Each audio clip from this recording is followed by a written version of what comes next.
Hey there, and welcome to Crime for Sleep. I know you're having trouble falling asleep, so let me keep you company with true crime stories from around the world. Before we dive in, I'm curious, where did you first hear this one? If you enjoy these stories, don't forget to like, comment, and subscribe. Now get comfortable, and let's get into tonight's case. Crime 1, thick lines of coarse salt had been poured down each step, precise and unbroken. No one claimed responsibility. At the top landing sat a photo frame turned backward. Inside was a picture of a family dinner, everyone smiling, except one person had no face, just smudged black where it should have been. The Larson family had lived in the quiet suburb of Pinewood, Massachusetts, for nearly 2 decades. Their colonial-style home with light blue shutters was the envy of Maple Street, with its well-maintained garden and recently renovated kitchen. Eleanor Larson, 53, taught piano lessons in the sunroom 3 days a week. Her husband, Thomas, 56, worked as a financial advisor at a firm downtown. Their 2 children, Rebecca and Michael, had long since moved away to start their own lives. Neighbors described the Larsons as private but pleasant. They attended neighborhood cookouts, waved from their driveway, and kept their property immaculate. Eleanor volunteered at the local library on weekends. Thomas coached Little League baseball for several years when their son was young. They were, by all accounts, unremarkable in the most comforting way. On the morning of November 12, 2022, Thomas Larson called 911 at 6:42 a.m. His voice was steady but thin, barely audible at times. The transcript later revealed a man struggling to comprehend what he was seeing. "My wife, something's happened to my wife," he said. "There's salt everywhere. I don't understand what's happening." The dispatcher asked if his wife needed medical attention. Thomas didn't answer directly. "The stairs, every stair has salt on it, and there's a picture. Someone did something to our family picture." When Officer Paula Martinez arrived at the scene 7 minutes later, she found Thomas sitting on the bottom step of the staircase, careful not to disturb the lines of salt that ran down each riser. His eyes were fixed on something unseen. He didn't acknowledge Officer Martinez's presence until she touched his shoulder. The house was silent. Eleanor Larson was found in the master bedroom, lying on her back in bed, covers pulled neatly to her chest. At first glance, Officer Martinez thought she might be sleeping, but Eleanor's skin was cool to the touch, her body already showing signs of rigor mortis. The medical examiner would later determine she had been dead for approximately 8 to 10 hours. Cause of death, asphyxiation. There were no signs of forced entry, no struggle. Nothing appeared to be stolen, just the salt on the stairs and the defaced photograph. Thomas insisted he had been away on a business trip to Chicago, having returned early that morning to find the scene. His alibi checked out. Hotel footage confirmed his presence in Chicago until he caught the 4:30 a.m. flight home. Detective Marcus Holtby was assigned to the case. A veteran with 23 years of experience, Holtby was known for his methodical approach and unflappable demeanor. He interviewed Thomas Larson for nearly 4 hours that first day. Mr. Larson couldn't explain the salt, Detective Holtby noted in his report. When pressed about whether it might have religious or cultural significance, he became agitated. He kept returning to how Eleanor had been acting strange in the weeks before her death. According to Thomas, Eleanor had become increasingly withdrawn and anxious.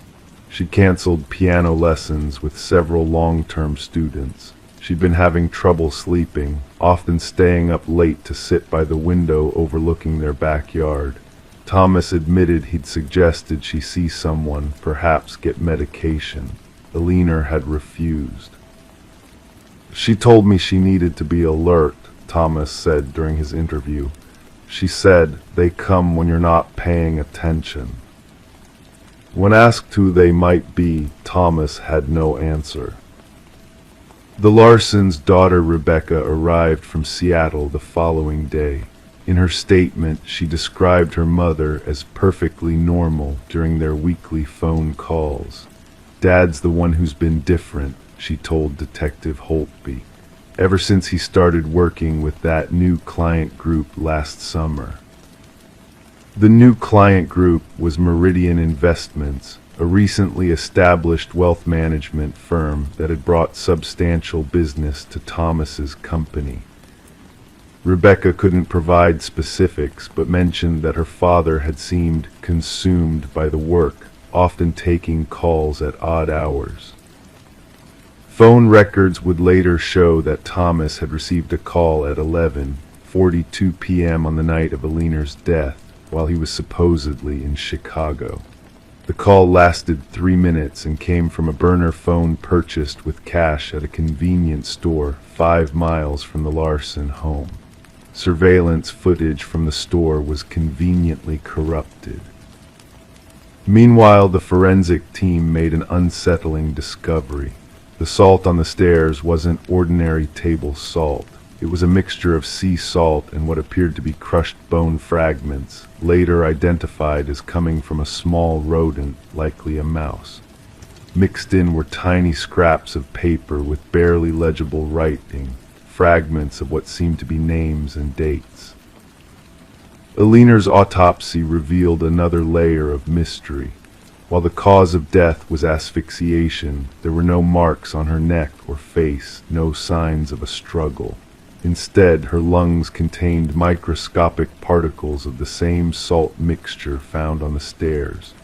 The medical examiner, Dr. Leanne Webb, had never seen anything like it.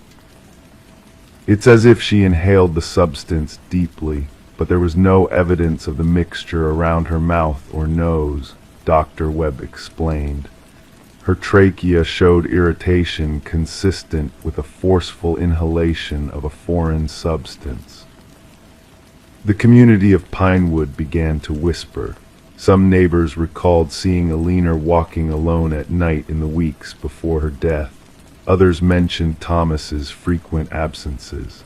The local paper ran a small article about the mysterious circumstances surrounding the death, which caught the attention of a true crime blogger who started digging into the Larsons' past.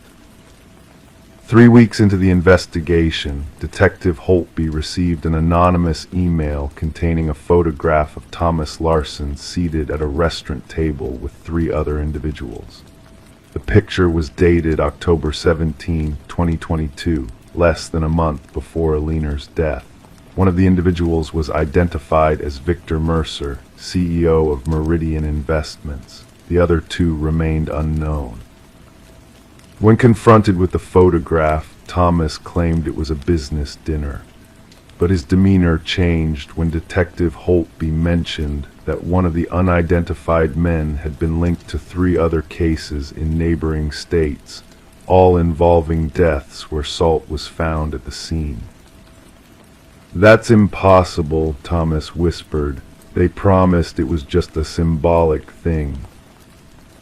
Before Detective Holtby could press further, Thomas Larson requested a lawyer. The case took another turn when Rebecca Larson discovered a journal hidden in her mother's piano bench. The entries, dating back 6 months, documented Alina's growing suspicion that Thomas was involved in something dangerous. She described overhearing cryptic phone conversations, finding strange symbols drawn on scraps of paper in his office trash can, and noticing her husband's increasingly erratic behavior. The final entry, dated November 10, 2 days before her death, read, "I followed him tonight. The abandoned Wheeler property. 6 people in black coats. They formed a circle. Thomas was there. They didn't see me. Salt on the ground in lines. Same as the ones he's been practicing drawing in his study when he thinks I'm asleep. I took pictures. If something happens to me, Rebecca knows where to look." But Rebecca didn't know. Her mother had never shared this information with her.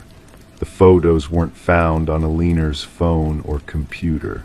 Thomas Larson's study had been meticulously cleaned before police arrived. On December 5, 2022, 23 days after Aliner's death, Thomas Larson was found in his hotel room, unconscious from an apparent suicide attempt. A note beside him read only, "The salt keeps them away. I couldn't protect her. I'm sorry." He survived but remained in a comatose state for weeks. When he finally regained consciousness, his memories of the events surrounding his wife's death were fragmented at best. Whether this was genuine or convenient amnesia remained a point of contention. The investigation stalled. Meridian Investments denied any impropriety and produced records showing their business relationship with Thomas's firm was legitimate. Victor Mercer provided an alibi for the night of Aliner's death. The third and fourth individuals from the restaurant photograph were never conclusively identified. The defaced family photo yielded no forensic evidence beyond what appeared to be common black marker. The salt mixture, while unusual, couldn't be definitively linked to any individual. Without Aliner's missing photographs or more substantial evidence, the case against Thomas weakened. In March 2023, the district attorney's office declined to file charges against Thomas Larson, citing insufficient evidence. He resigned from his position at the financial firm and moved to Arizona to live with his son. The Larson home on Maple Street remained empty, its value plummeting as rumors of the strange death kept buyers away. Detective Holtby continued to investigate independently, convinced that the answer lay with Meridian Investments and the individuals in that restaurant photograph. His requests for additional resources were denied. The case file gradually moved to the bottom of the pile. 1 year after Aliner's death, Rebecca Larson received an unmarked package containing a USB drive. On it was a single video file, security footage from a gas station dated November 11, 2022, the night before her mother's body was discovered. The timestamp read 2:17 a.m. The footage showed Thomas Larson's car pulling in for gas, despite his claim of being in Chicago. But Thomas wasn't alone in the car. The passenger's face was never clearly visible to the camera. They remained in the vehicle while Thomas pumped gas. As he returned to the driver's seat, the passenger's hand briefly reached toward him, a pale, thin hand holding what appeared to be a small cloth bag, the kind that might hold salt. Rebecca forwarded the footage to Detective Holtby, who reopened the investigation. But by then, Thomas Larson had disappeared from his son's home in Arizona, leaving behind a single line scrawled on his bedroom mirror. The salt lines never hold forever. To this day, the true circumstances of Aliner Larson's death remain unresolved. The stairs in the empty house on Maple Street have been recarpeted, the salt and its secrets buried beneath fresh fibers. The modified family photograph has been logged into evidence, where it sits in a climate-controlled room alongside thousands of other unsolved mysteries. Some nights, residents of Pinewood claim to see lights in the abandoned Larson home, soft glows that move from room to room, lingering longest at the staircase.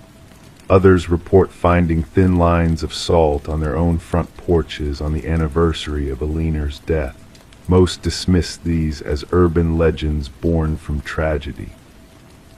But Detective Holtby keeps a small vial of salt in his desk drawer as a reminder. Sometimes, late at night when the office is empty, he finds himself removing the cap and letting a few grains fall across his palm, wondering what secrets they might tell if only he knew how to listen.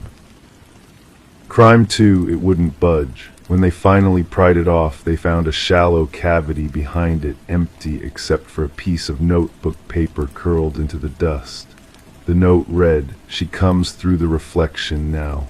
Written in the margin, faint and frantic, "Cover all the glass." Detective Marcus Lowell stood in the small bathroom of apartment 47B, his reflection fragmented in the shards of mirror still clinging to the wall.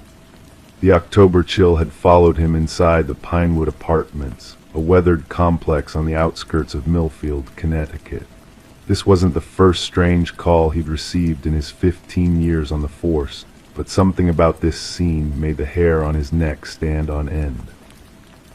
The apartment belonged to Eleanor Wade, a 34-year-old librarian who had worked at the Millfield Public Library for nearly a decade. She was known for her quiet demeanor, her collection of antique books, and her meticulous organization. Friends described her as predictable, someone who found comfort in routine. Every morning at 6:15, Eleanor would jog 3 miles through Blackwood Park. Every Sunday, she would call her mother in Oregon. Every first Friday of the month, she would host a small book club in her apartment. But Eleanor hadn't shown up for work in 3 days. She hadn't answered calls. Her car remained in its designated spot, and when the building manager conducted a wellness check, he found the apartment door unlocked, the lights on, and no sign of Eleanor. What he did find was the bathroom mirror, secured to the wall with industrial adhesive that had never been part of the original fixture. It took maintenance nearly an hour to remove it, revealing the hidden cavity and the cryptic note. "No signs of forced entry," Officer Petra Davis noted as she photographed the bathroom. "No indication of a struggle." Indeed, Eleanor's apartment was immaculate, books arranged alphabetically on the shelves, kitchen counters wiped clean, bed made with hospital corners. Even her laptop sat perfectly centered on the desk in her small home office, closed but not powered down. The screensaver, a slideshow of national parks, cycled through images of mountains and canyons. "Something's not right," Marcus muttered, more to himself than to his colleague. "It's too perfect." He'd seen enough crime scenes to know that even the neatest person leaves traces of daily life. A coffee mug in the sink, a book left open, a jacket tossed over a chair. Eleanor's apartment felt staged, as if someone had methodically erased all evidence of human presence, except for that mirror and the chilling message behind it. The investigation began with Eleanor's routine. The last confirmed sighting had been on Monday evening, when she checked out at the local grocery store at 5:47 p.m. Security footage showed her loading 2 paper bags into her car, a blue 2018 Honda Civic, before driving away. The groceries were now neatly stored in her refrigerator and pantry.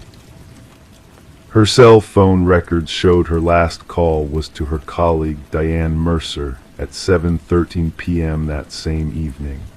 According to Diane, they had discussed an upcoming author event at the library. The call lasted 8 minutes and ended normally, with Eleanor saying she needed to prepare dinner. She sounded completely fine, Diane insisted when interviewed. "Maybe a little tired, but that's it. Nothing that would make me worry." But as Detective Lowell dug deeper, small inconsistencies began to emerge. Eleanor's neighbor, an elderly man named Howard Collins, reported hearing what he described as scraping sounds from her apartment around midnight. "Like furniture being moved," he said. "I almost called to complain, but I fell back asleep." The building's security cameras, outdated and poorly maintained, showed Eleanor entering the building at 6:10 p.m. on Monday, but no footage of her leaving afterward. The back exit, however, had no camera coverage. The most disturbing discovery came when officers examined Eleanor's online activity. In the weeks leading up to her disappearance, her search history revealed an increasing preoccupation with mirrors and reflective surfaces. Mirror superstitions, mirrors in ancient cultures. Why do some cultures cover mirrors after death? And most recently, can mirrors be portals? Her book club members, when questioned, recalled Alina mentioning a strange experience approximately 3 weeks before her disappearance. During their monthly meeting, she had excused herself to use the bathroom, but returned looking pale and disoriented.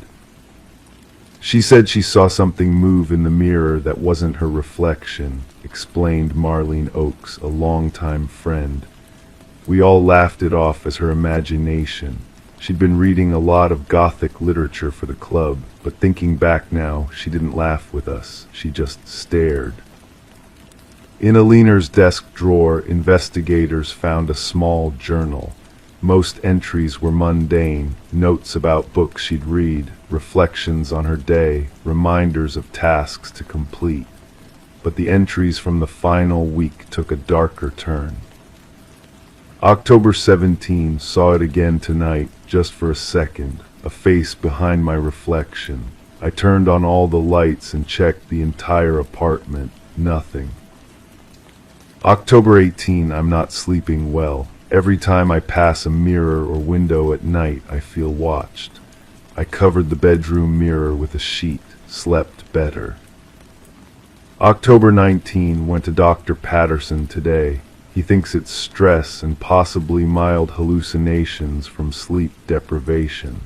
Prescribed something to help me sleep. I didn't tell him about the research I've been doing. The final entry, dated the day before her disappearance, contained only one line: I know what she wants now. As the investigation continued, detectives expanded their search to include Alina's background. Born and raised in Portland, Oregon, she had moved to Connecticut after graduate school. No criminal record, no history of mental illness beyond occasional anxiety. Her financial records showed nothing unusual, no large withdrawals or suspicious transactions. Her mother, Margaret Wade, flew in from Oregon and provided additional context that deepened the mystery. According to Margaret, Alina had mentioned in their last conversation that she'd acquired an antique mirror from an estate sale about a month before her disappearance. She was excited about it, Margaret explained, her voice trembling. Said it was ornate, probably from the 1930s. She got it for practically nothing because it had a crack in one corner, but no such mirror was found in Alina's apartment. After a week with no significant leads, the investigation took an unexpected turn when Detective Lowell received a call from the Millfield Library. A colleague of Alina's had discovered something unusual while covering her shifts. A book had been returned to Alina's personal office space rather than the main return desk. The book, Reflections on the Other Side, Mirror Folklore in American Gothic Tradition, contained dozens of post-it notes in Alina's handwriting. One passage in particular was heavily underlined. In certain traditions, mirrors were thought to thin the veil between worlds, allowing entities to pass through under specific circumstances. Some believed that a person's reflection could be trapped or replaced, particularly if they gazed too long into a damaged or wounded mirror. In the margin beside this passage, Alina had written, "The crack in the corner is that how she's getting through." Detective Lowell returned to the apartment for another walkthrough. This time he noticed something that had been overlooked. Small pieces of reflective material swept into the corner of Alina's bedroom. Upon closer inspection, they appeared to be fragments of a mirror meticulously gathered but not disposed of. The investigation took an even stranger turn when Howard Collins, the elderly neighbor, suffered a mild stroke. While being treated at Millfield General Hospital, He became agitated, insisting he needed to tell the police something important about the woman next door. "I didn't just hear scraping that night," he confessed when Lowell visited him. "I heard voices, Alina's but also another woman's. They were arguing. I heard Alina clearly say, 'You can't have it. I won't let you through.' I thought she had a guest over. I should have called someone." Despite an extensive search of the surrounding area, no trace of Alina Wade was ever found. Her car remained in the parking lot. Her bank accounts went untouched. Her passport remained in her desk drawer. It was as if she had simply vanished. The case might have faded into the background of unsolved disappearances if not for what happened 3 months later. A young couple moved into apartment 47B, now renovated and with all new fixtures. 2 weeks after moving in, the woman reported seeing a strange figure in their bathroom mirror, a pale face with dark hair, not quite her own reflection, watching her from behind the glass. The couple moved out the next day. The apartment remains vacant. Some in Millfield whisper that if you stand in the bathroom of apartment B and say Alina Wade's name 3 times, you'll see her in the mirror, trapped on the other side, still trying to warn others about what comes through the reflection. Detective Lowell doesn't believe in such stories, but to this day he keeps that cryptic note in his desk drawer. "She comes through the reflection now, cover all the glass." And sometimes, late at night when he catches his own reflection in a darkened window, he can't help but wonder what Alina saw and where she went. The case of Alina Wade remains officially classified as a missing person investigation, active but with no new leads. In the files at the Millfield Police Department, it's known simply as the Mirror Case. Crime 3, no entrance from the house, no mention in the plans, just a hidden hatch in the backyard shed that led to a soundproofed room lined with wallpaper and stuffed animals. Everything looked brand new except for the crib, which was splintered and stained. Inside it was a single black ribbon tied like a wrist restraint. Officer Diane Mercer had been on the Pinewood County Force for 18 years, but nothing in her career had prepared her for what they found beneath the modest 2-story colonial at 47 Evergreen Lane. The call had come in on a Thursday afternoon in late October, a routine property inspection after foreclosure. The bank's representative had noticed something odd about the shed's concrete flooring. One section didn't match the rest. The house had belonged to Martin and Claire Whitman, a couple in their mid-30s who had moved to the quiet town of Riverview, Michigan 4 years earlier. Martin taught high school chemistry. Claire worked remotely as a graphic designer. They were by all accounts unremarkable. Neighbors described them as private but pleasant. They kept their lawn trimmed. They brought cookies to the neighborhood Christmas party. They waved when they collected their mail. And then 6 months ago, they disappeared. The initial investigation had been cursory. No signs of foul play. No concerned relatives filing missing persons reports. Their mortgage payments had continued for 3 months after their disappearance and then abruptly stopped. When the bank finally foreclosed, the house appeared to have been methodically abandoned, closets emptied, personal items removed, surfaces wiped clean. Until the discovery in the shed. The construction is recent, the forensic technician told Officer Mercer as they examined the underground room. Maybe 2 years old, professional-grade soundproofing. The air system is independent from the house. Someone could be down here for days and no one would ever know.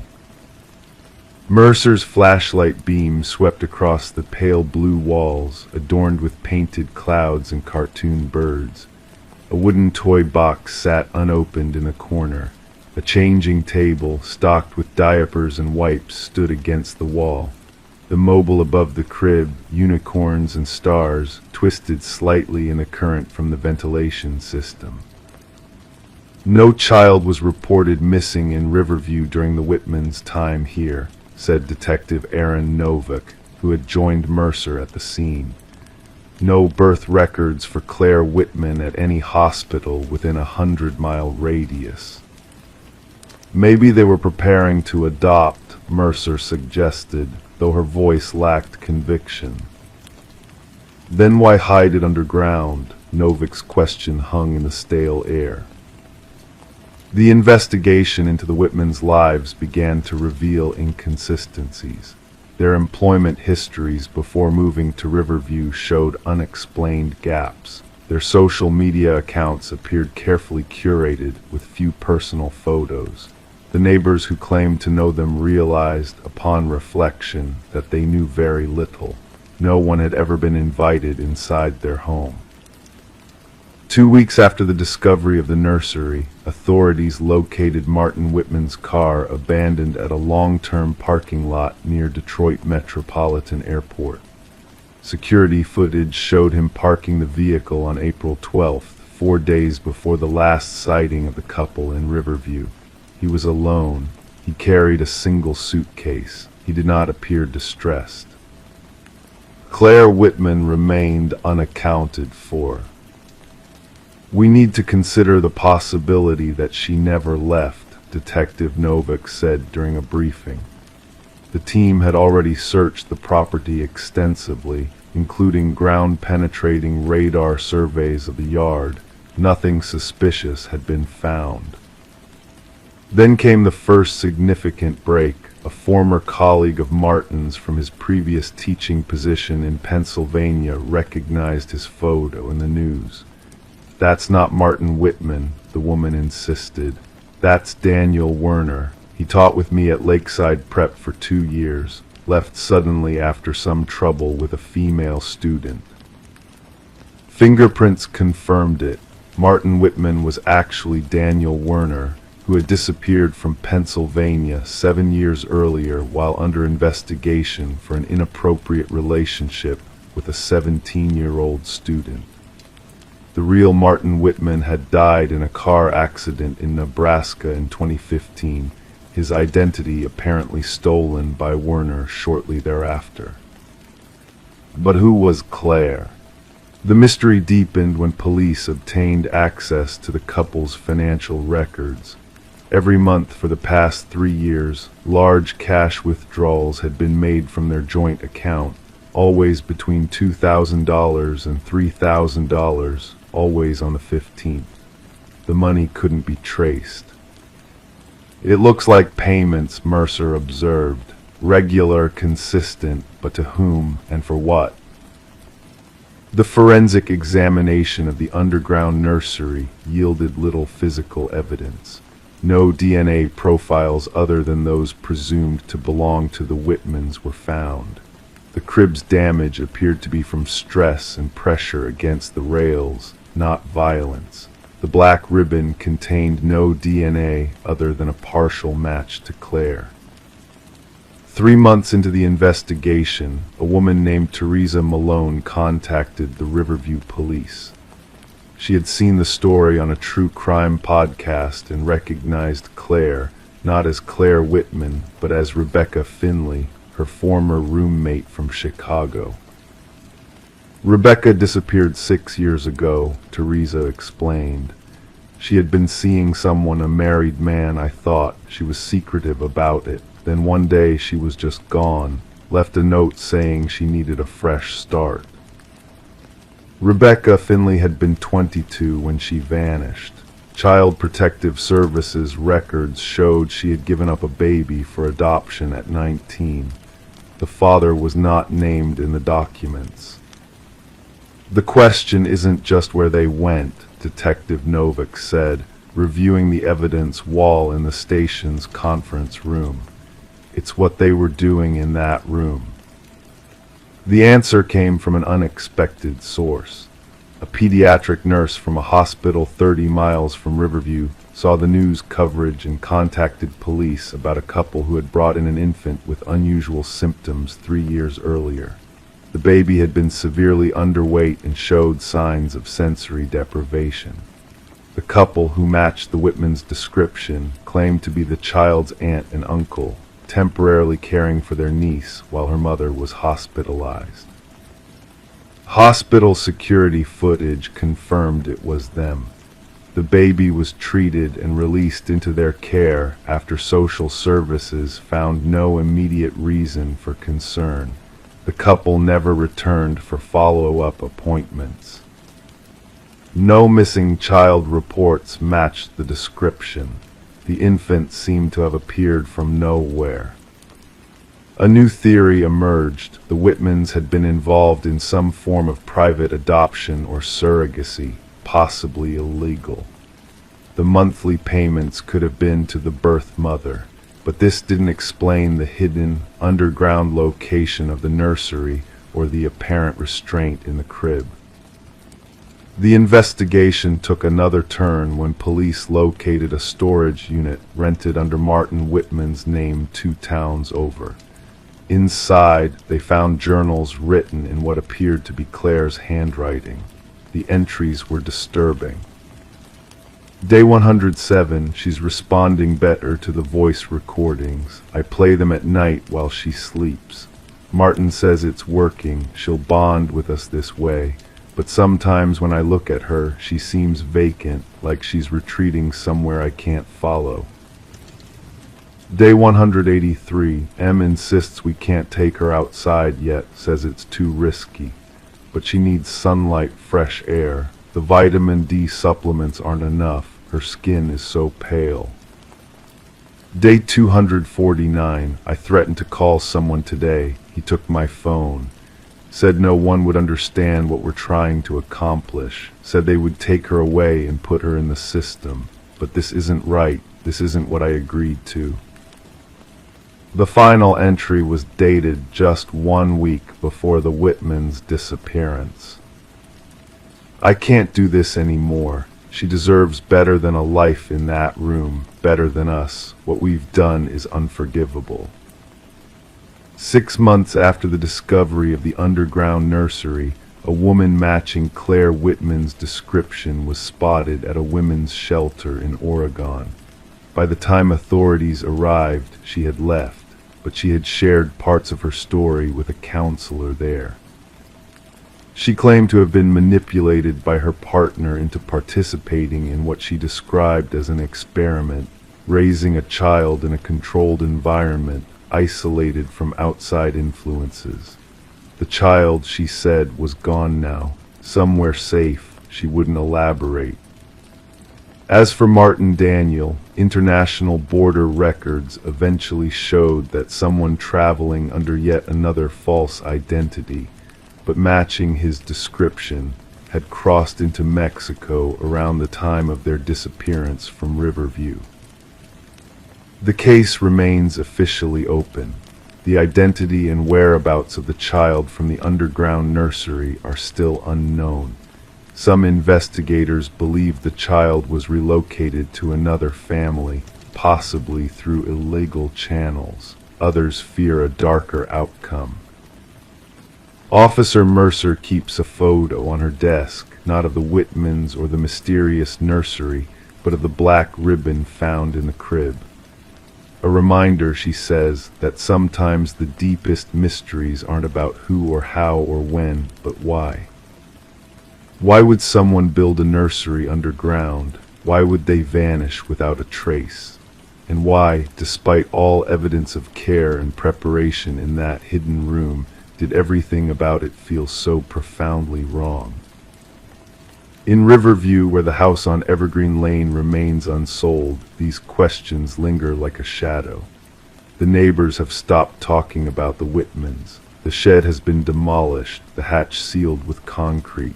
But sometimes, passing by at dusk, people swear they can hear a sound carried on the wind, something between a lullaby and a lament, so faint it might be nothing more than imagination. Or perhaps something more. Crime 4, sunlight couldn't get in, and when they pulled at the fabric, dozens of industrial staples resisted. They ripped the curtain free and saw what the window faced, a rusted cage outside with a small mattress inside.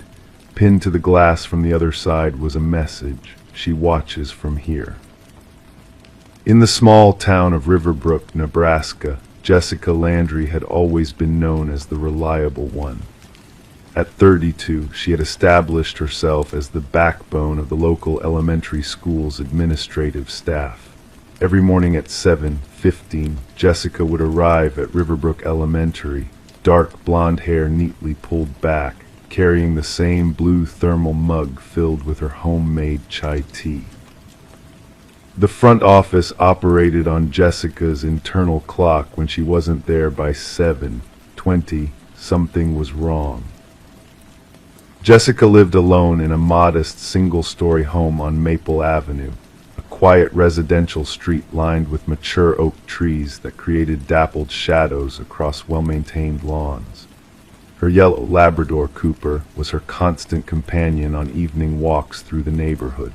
Neighbors would often see them together, Jessica's slender figure moving at a leisurely pace, while Cooper investigated every interesting scent along their familiar route. Her childhood had been unremarkable in the most comforting ways. Growing up as the middle child between two brothers, Jessica had learned early how to mediate conflicts and find quiet moments for herself. Her parents, still living just 20 minutes away in the neighboring town of Westfield, spoke of Jessica as their steady one. She called them every Sunday evening at 6:30, a tradition that had persisted since she'd moved out for college 14 years earlier. Tuesday, October 17th, began like any other autumn day. Jessica's car, a silver 2018 Honda Civic, backed out of her driveway at 7:02 a.m. according to her neighbor's doorbell camera footage. The school's security system logged her entry at 7:17 a.m. She processed the daily attendance reports, prepared materials for an afternoon staff meeting, and answered parent phone calls with her characteristic patience. At 4:45 p.m., Jessica waved goodbye to the principal, Diane Mercer, and walked to her car. No one saw Jessica arrive home that evening. When she didn't appear at work on Wednesday morning, Diane tried calling her cell phone. The call went straight to voicemail. By noon, concerned colleagues had left 5 messages. Cooper's distressed barking had prompted neighbors to call Jessica's parents, who used their spare key to enter her home at 5:18 p.m. on Wednesday. Inside, they found Cooper unfed but otherwise unharmed. Jessica's bed was made, her breakfast dishes rinsed in the sink. Her phone charger remained plugged into the wall beside her bed, but her phone was missing. Her purse was not in its usual place on the kitchen counter, but her laptop sat closed on the coffee table. Nothing appeared disturbed or out of place. Jessica had simply vanished. Detective Marcus Holloway arrived at Jessica's home by 6:30 p.m. At 45, Holloway had investigated 3 missing persons cases during his 17 years with the Riverbrook Police Department. All 3 had been resolved within 48 hours. Teenagers who had run away and returned, or adults who had experienced medical emergencies. Jessica's case felt different from the moment he stepped through her front door. The house was too perfect, Holloway would later write in his case notes. Not the perfection of someone who lives neatly, but the perfection of a place that's been carefully arranged. The initial investigation revealed nothing unusual in Jessica's financial records, no concerning communications on her laptop, and no history of mental health issues. Security footage from businesses along her usual route home showed her car passing at 4:58 p.m. on Tuesday, turning onto Maple Avenue at 5:06 p.m. Her car was parked in her garage when her parents arrived the next day. 4 days into the investigation, Holloway received a call from Jessica's younger brother, Michael. While helping their parents care for Cooper and check on Jessica's home, Michael had noticed something unusual about the guest bedroom window. The curtains, which normally hung loose on a tension rod, appeared to be fixed in place. When he tried to open them, he discovered they had been stapled to the window frame. Holloway arrived within 20 minutes. With gloved hands, he and Michael carefully removed the dozens of industrial staples securing the heavy fabric to the frame. As the curtain came free, they found themselves staring through the window at a sight that defied immediate comprehension. A metal cage, approximately 6 feet tall and 4 feet wide, had been constructed directly outside the window. Inside the cage was a small, thin mattress. A note had been pinned to the inside of the window glass. "She watches from here." The cage appeared weathered, suggesting it had been in place for some time, yet none of Jessica's neighbors recalled seeing anyone construct it. More disturbing was the realization that the cage was positioned in such a way that it would be invisible from the street or neighboring yards, concealed by a row of dense evergreen shrubs along the property line. Forensic analysis of the cage revealed that it had been assembled from commercially available materials purchased from at least 3 different hardware stores across the county. The mattress inside bore no identifiable fingerprints or DNA evidence aside from trace elements that matched Jessica's profile. The note, written on common printer paper with a ballpoint pen, yielded no fingerprints or distinctive handwriting patterns that could be matched to existing records. As investigators expanded their search, they discovered a loose brick in Jessica's garden path. Beneath it was a small plastic bag containing a key that didn't match any locks in Jessica's home. 3 days later, while examining Jessica's workplace, detectives found that the key opened a filing cabinet in a storage closet rarely used by staff. Inside was a leather-bound journal that no one recognized as belonging to Jessica. The journal contained entries dating back 18 months, but they weren't written in Jessica's handwriting. The entries documented observations of her daily routines, preferences, and conversations, details only someone who had been watching her closely would know. The final entry, dated October 16th, the day before Jessica disappeared, contained only 5 words: "Tomorrow she joins the others." Detective Holloway requested cell phone records that revealed Jessica's phone had last pinged a tower near the edge of town, close to the entrance of Riverbrook State Park, at 5:38 p.m. on the day she disappeared. A search of the heavily wooded park yielded nothing until the team expanded beyond the main trails into a densely overgrown area rarely visited by hikers. In a small clearing approximately 3 miles from the park entrance, searchers discovered an abandoned hunting cabin that didn't appear on any official property maps. The cabin's door was secured with a padlock that had recently been cut. Inside, investigators found evidence that someone had been staying there: food wrappers, a portable camping stove, and a wall covered with photographs of Jessica at work, shopping, walking Cooper, even sleeping in her bed. Most disturbing were 3 additional walls, each dedicated to a different woman. Each wall featured similar surveillance photographs, newspaper clippings about their disappearances, and personal items presumed to have been taken from their homes. 2 of the women had disappeared from neighboring counties over the past 5 years.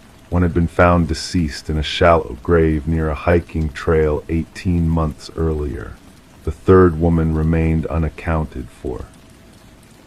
As the investigation broadened to include these connected cases, Jessica's Honda Civic was found abandoned at a truck stop 70 miles west of Riverbrook.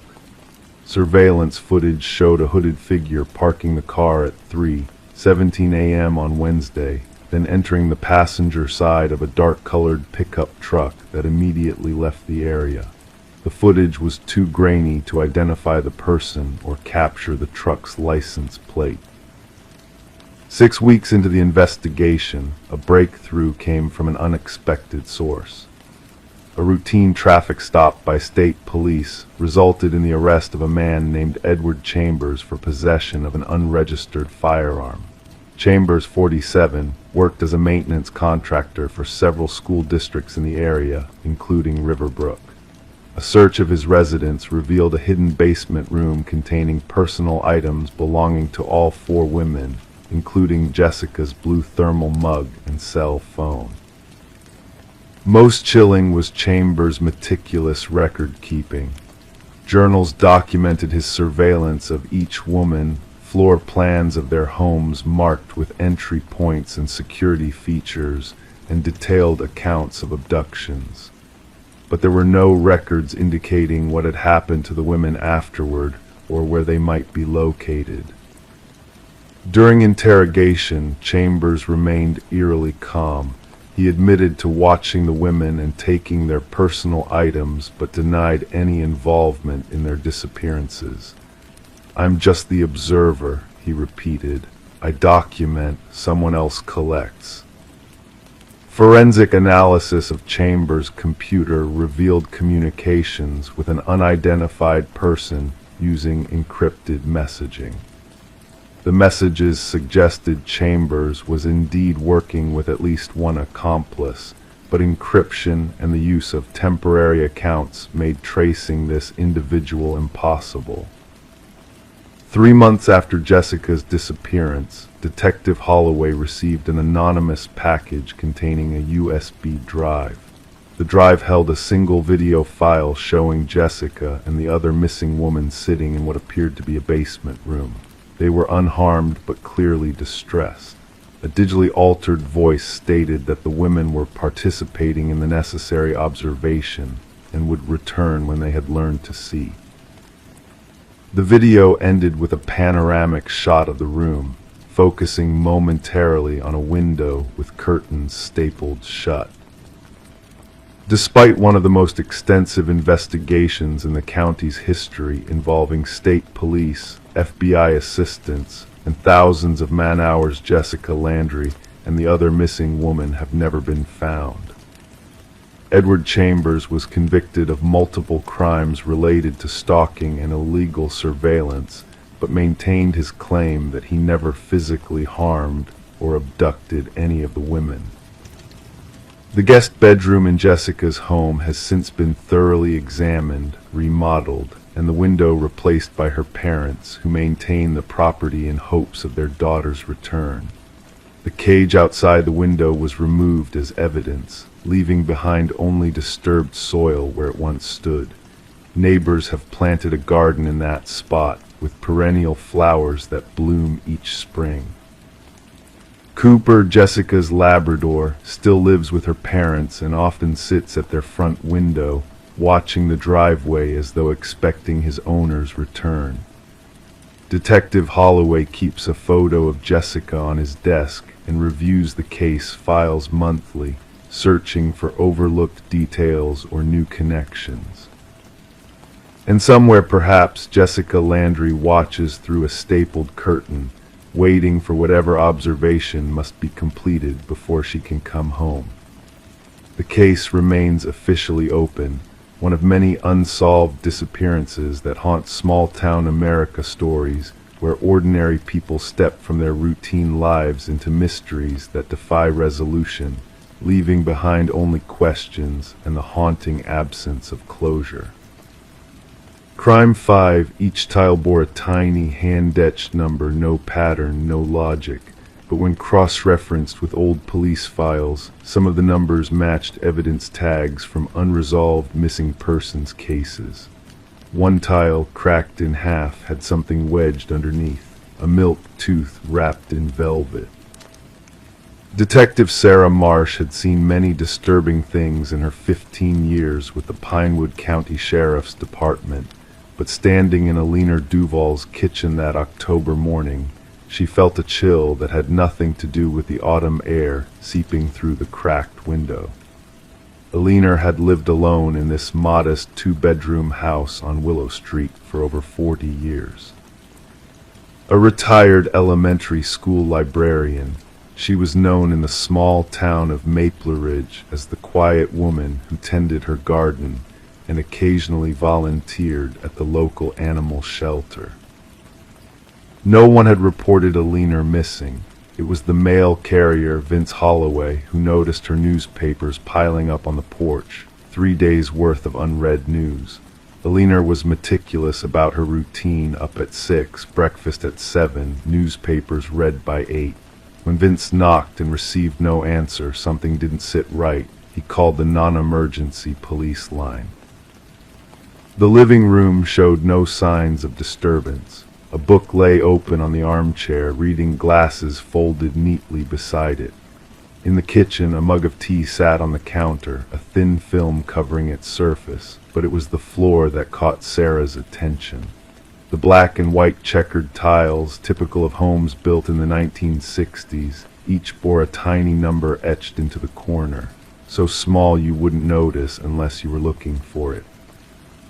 "What do you make of this?" Sarah asked her partner, Detective Ray Loomis, pointing to the numbered tiles. Ray, a 20-year veteran with perpetually tired eyes, crouched down to examine them. Could be installation numbers, some kind of manufacturing code. But Sarah wasn't convinced. She photographed each numbered tile, 64 in total, arranged in an 8x8 grid. There was no apparent pattern: 47, 12, 83, 5, 29. The numbers jumped around seemingly at random. The search of the house revealed no sign of Alina. Her bed was made, her toothbrush dry in its holder. Her purse and keys remained on the hallway table. Her silver Buick Regal sat in the garage. It was as if she had simply evaporated from within her own home.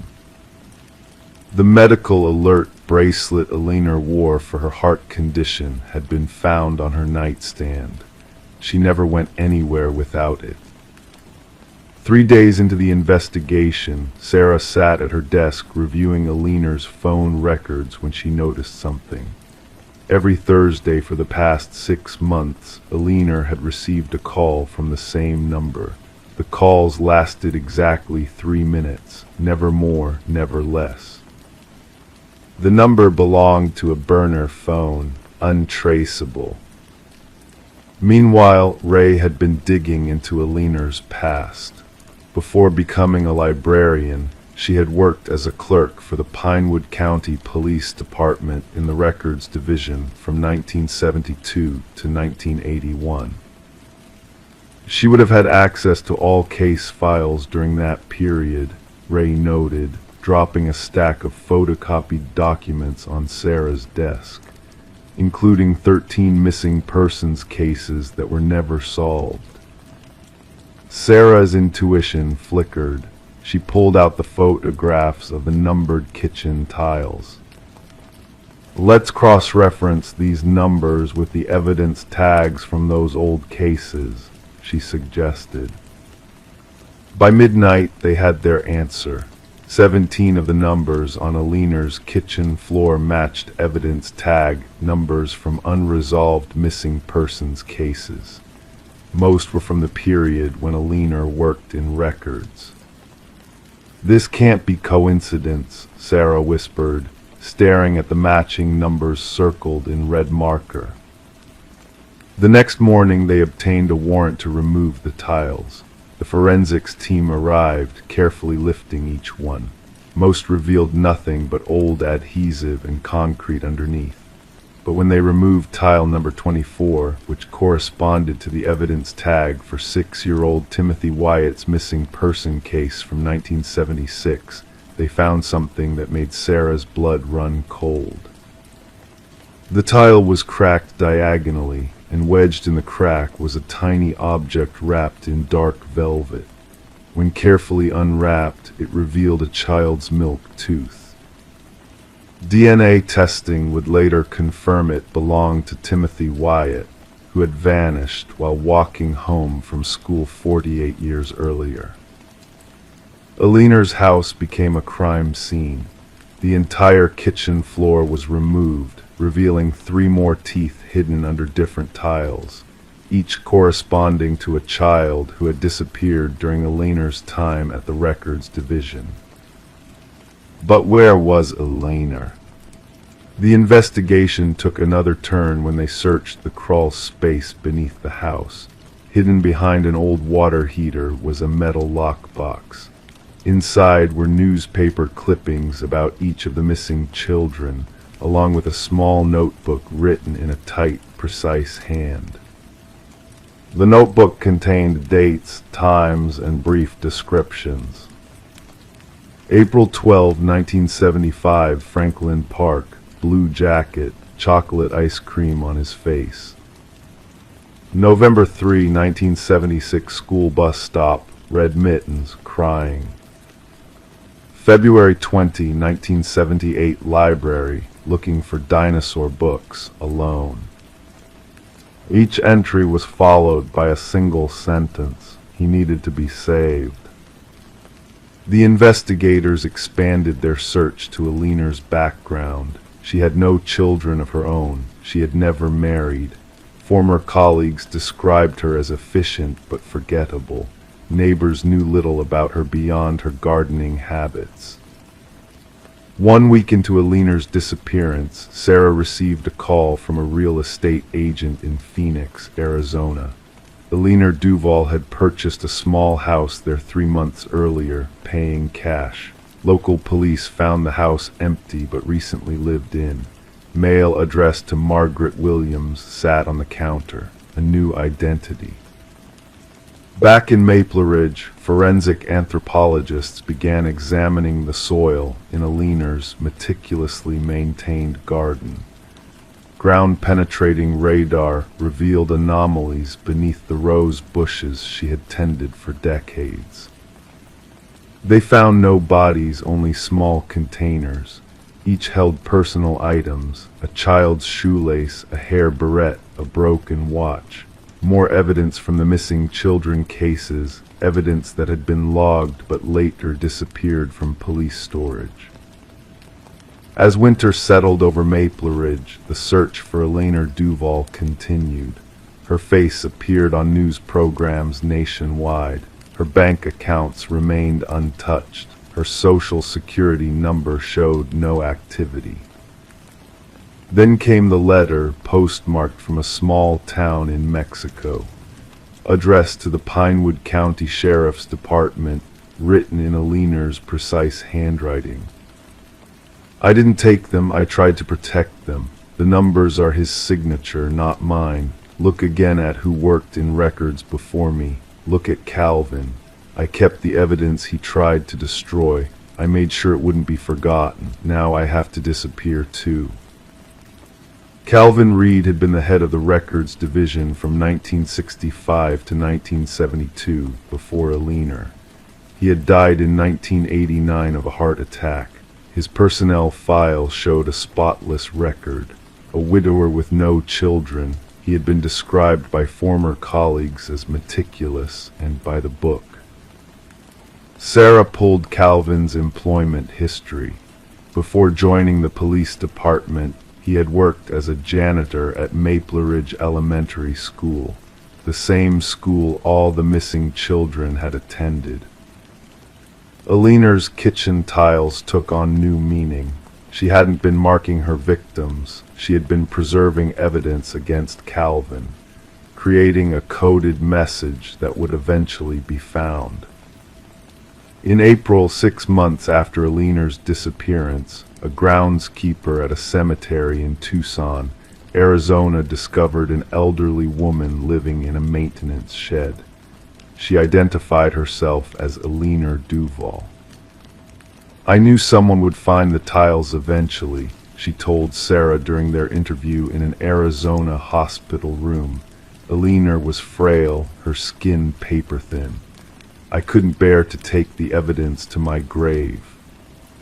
She explained how, as a young records clerk, she had noticed Calvin Reed removing evidence from certain missing children cases.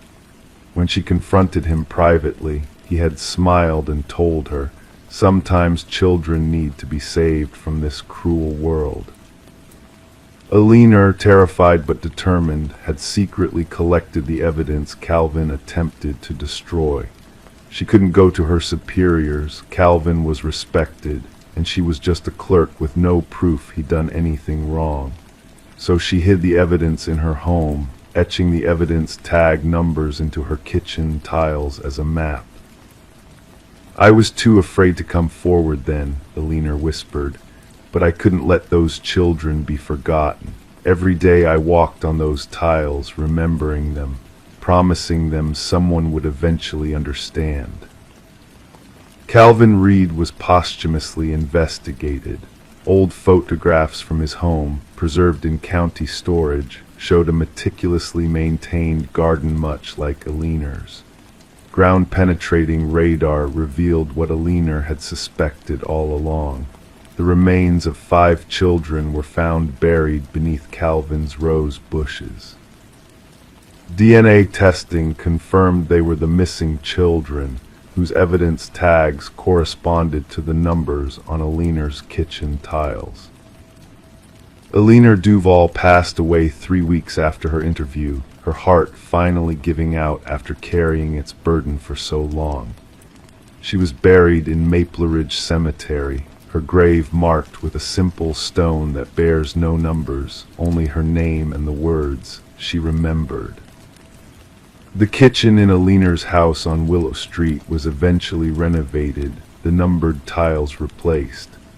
But the current owners report that sometimes, in the quiet hours before dawn, they hear the faint sound of someone counting softly, methodically, from 1 to 64.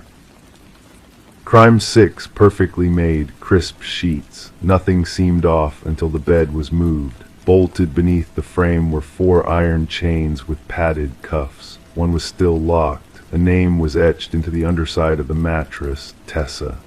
No one in the family knew a Tessa. The Henderson family had lived in the modest 3-bedroom ranch house on Oakwood Drive for just over 2 months. The previous owners, an elderly couple named the Hartleys, had moved to Florida after 15 years in the quiet neighborhood of Millridge, Pennsylvania.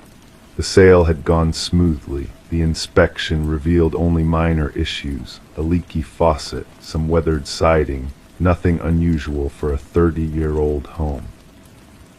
Martin and Elaine Henderson, along with their 16-year-old daughter Casey, had been looking for a fresh start. Martin's job transfer had brought them to Millridge from Cincinnati. The house was perfect, affordable, close to good schools, in a neighborhood where people still brought welcome baskets and waved from their porches. "It's nice being in a place where nothing ever happens," Elaine had said to her husband on their first night in the new house. Martin nodded in agreement, raising his wine glass in a silent toast to their new beginning. Casey chose the larger of the 2 spare bedrooms. The 3rd bedroom, smaller and painted a soft yellow, became their guest room. The Hartleys had left behind an antique queen bed frame of solid oak. "It's too heavy to move," Mrs. Hartley had explained apologetically. "And it fits the room so nicely. Consider it a housewarming gift." The Hendersons had accepted gratefully. They bought a new mattress, added fresh linens, and the room remained largely untouched for those first 8 weeks, until Elaine's mother announced her visit from Ohio. "The guest room needs a deep clean," Elaine declared on a Saturday morning. "Mom's allergic to dust." Casey was enlisted to help. Together, mother and daughter stripped the bed, vacuumed corners, and wiped down baseboards. When they tried to move the heavy bed frame to vacuum underneath, it barely budged. "That's weird," Casey murmured, kneeling to look underneath. Her sharp intake of breath made Elaine freeze. "Mom, there's something under here." The discovery of the chains came at 11:47 a.m. on October 12, 2023. Martin was called from the garage. All 3 Hendersons stood silently looking at what they had found. 4 industrial-grade chains bolted to the underside of the bed frame, each ending in a padded leather cuff. One cuff was closed, its small key still in the lock. "What is this?" Elaine whispered, her voice unnaturally high. Martin shook his head slowly, his face pale. I don't know. It was Casey who found the name. When they lifted the mattress, there it was, carved into the wooden slats that supported the mattress. Tessa in rough, deep letters. They called the police at 12:15 p.m. Officer Regina Pierce arrived 20 minutes later. She was in her mid-40s, with tired eyes and methodical movements. She took photographs, made notes, and asked the standard questions. Had they noticed anything else unusual about the house? Had they spoken with neighbors about the previous owners? Had they experienced any strange occurrences, missing items, unusual sounds? The Hendersons shook their heads to each question. The Hartleys seemed normal, Martin offered. They were in their 70s. They baked us cookies when we came to see the house. Officer Pierce nodded, writing something in her notepad. I'll run a background check on them and the property. In the meantime, don't touch anything else in this room. She left them with her card and a strange silence that seemed to fill the house like fog. That evening, Casey searched online for missing persons named Tessa in Pennsylvania. She found 7 cases spanning the last 20 years. None were from Millridge or surrounding counties. The Hendersons slept poorly that night. On Monday morning, Officer Pierce called. The Hartleys check out clean, she reported. Leonard was a retired accountant, Margaret a former elementary school teacher. No criminal records. They'd owned the house since 2008, purchased from a bank after a foreclosure. What about before that? Martin asked. I'm still looking into it. These records can take time. The next day, Elaine took homemade banana bread to their neighbor across the street, Eleanor Simmons, a widow in her 60s who had lived in her home for over 30 years. I was wondering, Elaine said carefully after some small talk, if you knew anything about our house before the Hartleys moved in. Eleanor's smile faltered slightly. Oh, that would have been the Brenner family. They weren't here long, less than 2 years, I think. They had some financial troubles. Did they have a daughter? Elaine asked, maybe named Tessa. Eleanor looked puzzled. No, it was just Douglas and his wife. They had a son away at college. Why do you ask? Elaine made an excuse about finding mail and changed the subject. That night, Martin created a spreadsheet of the house's ownership history, working backward from what they knew. The Hartleys from 2008 to 2023, the Brenners from 2006 to 2008, before that, a 3-month gap when the bank owned it after foreclosure. And before that, from 1998 to 2006, the property had belonged to a Dr. Raymond Fletcher and his wife, Diana. Casey found the news articles the next day. Raymond Fletcher had been a respected psychologist with a private practice in Philadelphia, specializing in trauma and dissociative disorders. In 2006, he had abruptly closed his practice and moved with his wife to Arizona. There was no mention of children or anyone named Tessa. Officer Pierce called again on Thursday. I've contacted the Hartleys in Florida, she said. They seemed genuinely shocked about the chains. They claim the guest room was Mrs. Hartley's sewing room. They never used it as a bedroom and never moved that bed frame since buying the house. So the chains must have been there before they moved in, Martin concluded. It appears so. I'm trying to locate the Brenners now. The chains and the name carved in wood wouldn't leave the Hendersons' thoughts. They began to notice other things about the house, how the guest room was always colder than the rest of the house, how the floorboards there creaked even when no one was walking on them, how the yellow paint seemed somehow wrong for the space, as if hiding something beneath. On Friday evening, Casey came downstairs with her laptop open. "I found something," she said quietly. She had been searching newspaper archives from the early 2000s. A small article from May 2003 mentioned Dr. Raymond Fletcher speaking at a conference about innovative therapeutic approaches for patients with severe trauma. The article noted that Dr. Fletcher has developed controversial immersive protocols that he conducts from his home office in Millridge. "Home office," Martin repeated slowly. That night they removed the baseboards in the guest room. Behind one section, in a gap between drywall and floor, they found a small leather-bound journal. The handwriting inside was cramped but legible. June 15, 2003, Session 37, with T. Progress remains minimal. The binding protocol appears to trigger severe dissociation rather than the expected integration. Will adjust approach. July 2, 2003, Session 41. T continues to resist, claims no memory of alter personalities, physical restraint during trigger exposure ineffective, considering more intensive measures. August 17, 2003, Diana concerned about ethical implications. Explained necessity. T's condition worsening. Integration must be achieved at all costs. The journal entries continued, becoming increasingly erratic, with references to breakthroughs and setbacks. The final entry was dated March 9, 2004. Failure complete and irrevocable. T gone. Diana insisting we close this chapter. We'll seal room tomorrow. The Hendersons gathered around their kitchen table, the journal between them like a live grenade.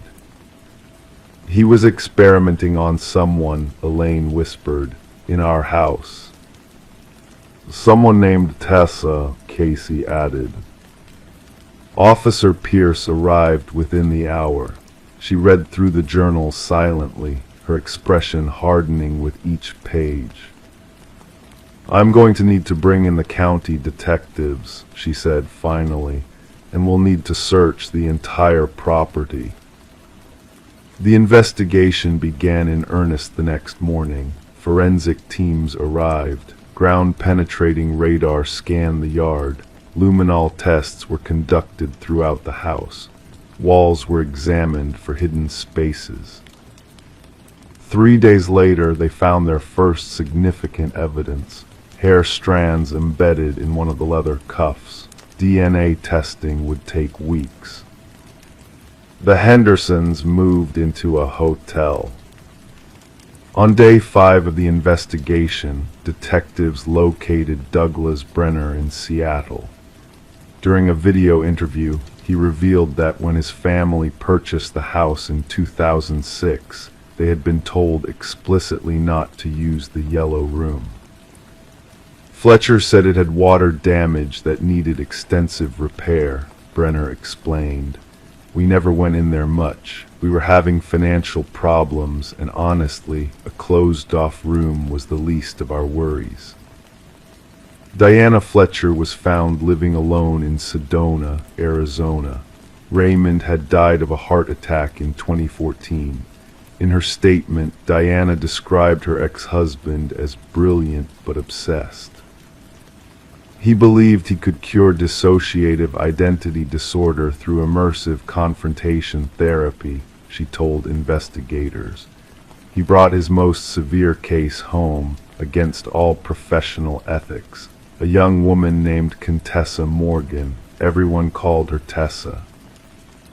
Diana claimed she had left Raymond in early 2004 after becoming concerned about his methods and Tessa's deteriorating condition. She had no knowledge of what happened to the patient. A search for Contessa Morgan yielded no missing persons reports. No death certificate. Nothing to indicate she had existed at all beyond Diana Fletcher's testimony and the journal entries. The DNA results came back 6 weeks later. The hair found in the cuff belonged to a female with genetic markers consistent with someone of mixed European and Caribbean ancestry. No match was found in any database. Expanded searches of the property, including with cadaver dogs, revealed nothing further. The case file for what became known locally as the Tessa investigation remains open but inactive. The Hendersons never returned to the house on Oakwood Drive. It sold quickly at a significant loss to an investor who renovated it completely, removing all interior walls down to the studs. To this day, no one knows what happened to Tessa Morgan in that yellow room with the chained bed. Did she escape? Did she die there? Or was she, as some have theorized, never a person at all but a fragmented personality of Dr. Fletcher himself, his own mind fractured by his obsessive work?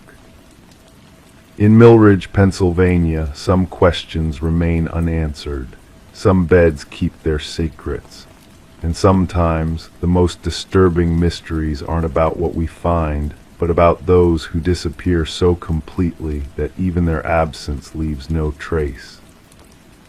The only concrete evidence that Tessa ever existed at all is a name carved into wood and a single locked cuff waiting for a key that may never turn. Crime 7, the small town of Millfield, Massachusetts, had always been the kind of place where people left their doors unlocked.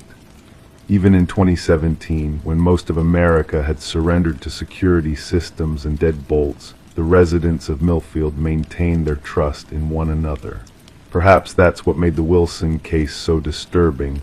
It shattered not just lives, but an entire community's sense of safety. Jessica Wilson was 34 years old when she purchased the colonial-style home at 47 Sycamore Lane. A therapist specializing in trauma recovery, Jessica had moved from Boston seeking the quiet that Millfield promised.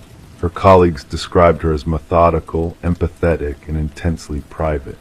She'd never married, had no children, and maintained a small circle of close friends who would later tell investigators that Jessica had seemed happier than she'd been in years after moving to Millfield. "She called me about that house," recalled Sarah Donovan, Jessica's friend of 15 years. "She was so excited about the garden. She kept talking about how the previous owners had let it go wild, but she saw the potential in it. Jessica had always wanted space to grow things." The house had been vacant for nearly 2 years before Jessica purchased it. The previous owners, an elderly couple named Margaret and Howard Keene, had moved to Florida after Howard's retirement. They dropped the asking price twice before Jessica made her offer. Nothing unusual about that, just a difficult market and an aging house that needed work. Jessica moved in on April 12th. Neighbors reported helping her unload boxes, bringing welcome baskets, inviting her to community events.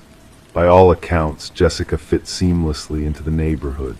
She spent weekends working in her garden, pulling weeds, planting new flowers, laying down fresh mulch. She waved to neighbors on her morning jogs. She attended the town's Memorial Day picnic. Nothing about her behavior raised any concerns. Until June 17th, when Jessica called her sister, Michelle. The call came at 11:42 p.m. Michelle, who lived in Connecticut with her husband and 2 children, was already in bed when her phone rang. She almost didn't answer. She sounded not frightened exactly, but unsettled, Michelle later told police. She kept talking about the window in her kitchen and how something was wrong with it. I asked her if it was broken, and she said no, not broken, just wrong. According to Michelle, Jessica described looking out her kitchen window that evening and seeing what appeared to be a different backyard than her own.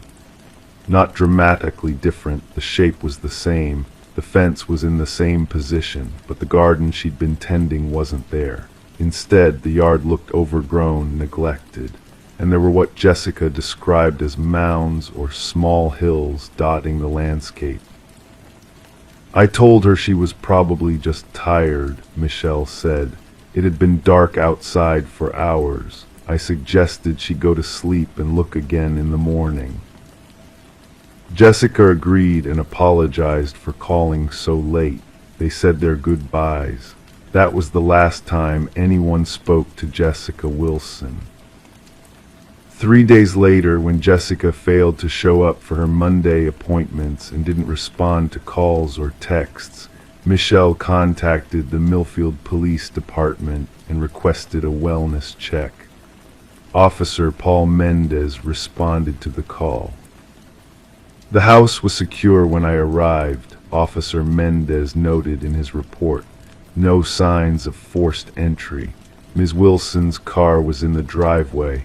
I knocked repeatedly and announced myself before attempting to locate a neighbor with a spare key. No one had a key, but Dorothy Harmon at 45 Sycamore Lane mentioned that Jessica had recently told her about a spare key hidden under a blue ceramic frog near the back door. Officer Mendez found the key and entered the home at approximately 2:17 p.m. on June 20th. The interior of the house was undisturbed. There were no signs of struggle or violence. Jessica's purse was on the kitchen counter, containing her wallet, ID, credit cards, and $143 in cash. Her phone was plugged into a charger on the nightstand beside her neatly made bed. A half-empty glass of water sat on the kitchen table. The dishwasher was running. Jessica Wilson was nowhere to be found. The subsequent investigation revealed several peculiarities. First, Jessica's journal, which Michelle confirmed her sister kept religiously, was open on her desk. The final entry, dated June 17th, read simply, "It's happening again tonight. The window is showing me things. I counted 7 mounds now. I think they're graves." Second, investigators found that Jessica had conducted multiple searches on her laptop in the days before her disappearance. Search terms included window showing different reflection, seeing different reality through glass, and most disturbingly, Keene family Millfield history. The third and perhaps most perplexing discovery came from Jessica's phone. In her photo gallery, dated June 16th and 17th, were 12 images of her backyard taken through the kitchen window. The daytime photos showed the yard as neighbors described it, a garden in progress with newly planted flowers and fresh mulch. But the nighttime photos showed something else entirely, an overgrown, neglected space with what did indeed appear to be several small mounds of earth. Digital forensics experts examined the photos and found no evidence of manipulation. The photos appeared to be genuine captures of whatever Jessica had seen through her window. As the investigation continued, Detective Elaine Mercer began looking into the history of the property. The Keenes had purchased the house in 1975 and lived there for 40 years without incident. Before them, the house had belonged to a family named Conroy, who had built it in 1958. Nothing in the property records suggested anything unusual. But when Detective Mercer expanded her search to include newspaper archives, she discovered something unsettling. In August of 1959, barely a year after the house was built, 6-year-old Timothy Conroy had been reported missing. According to the yellowed newspaper clippings, the boy had last been seen playing in the backyard. Despite an extensive search of the surrounding woods and a dragging of the nearby lake, Timothy was never found. His parents, Robert and Virginia Conroy, continued to live in the house for another 15 years before selling to the Keenes and moving to Arizona. Robert Conroy died in 1992. Virginia was still alive, residing in a Phoenix nursing home. When contacted by phone, the 93-year-old Virginia Conroy was initially confused about why someone would be asking about her old house in Millfield. But when Detective Mercer mentioned the disappearance of Jessica Wilson, Virginia became agitated. She asked me if Jessica had mentioned anything about the window, Detective Mercer's report stated. When I asked which window, Mrs. Conroy specifically referenced the kitchen window overlooking the backyard. She then said something that I found particularly disturbing. It starts with the yard looking different. Then you see the graves. They're not real until you believe them. Virginia Conroy refused to elaborate further, ending the call abruptly. Following this conversation, Detective Mercer requested permission to conduct a more thorough search of the property at 47 Sycamore Lane, specifically the backyard. Ground-penetrating radar was brought in to examine the area. What they found defied explanation. In the northwest corner of the yard, beneath an area where Jessica had been planting a rose bush, the radar detected an anomaly approximately 3 feet below the surface. Excavation revealed the skeletal remains of a small child, estimated to be between 5–7 years old. Dental records would later confirm these remains belonged to Timothy Conroy. But Timothy wasn't alone. 6 additional sets of remains were discovered throughout the yard, buried at varying depths. None of these remains have been identified to date, though forensic analysis suggests they were buried over a span of decades, with the most recent burial estimated to have occurred just months before Jessica purchased the home. As for Jessica Wilson, she remained missing. Her credit cards went unused, her bank accounts untouched. Her passport remained in her desk drawer. It was as if she had simply vanished from existence. The case took an even stranger turn when Michelle, cleaning out her sister's house 6 months after her disappearance, found a handwritten note tucked inside one of Jessica's therapy textbooks. The note read, "The window isn't showing a reflection, it's showing the truth. The yard knows what happened to those people, and now it's showing me my own grave." The investigation into Jessica Wilson's disappearance remains open. The house at 47 Sycamore Lane stands empty once again, its price dropped repeatedly with no buyers in sight. Neighbors report that the garden Jessica so lovingly tended has returned to its wild state. And sometimes, they say, if you look through the kitchen window at just the right angle, just as dusk is settling over Millfield, the yard you see isn't the yard that's actually there. It's something else, something older and knowing, with 7 small mounds of earth, and a fresh one that wasn't there before. The Millfield Police Department has declined to comment on whether the case has been classified as a homicide investigation, or if any suspects have been identified in connection with the remains found on the property. Detective Mercer, who led the initial investigation, requested a transfer 6 weeks after the discovery of the bodies and no longer works in Millfield.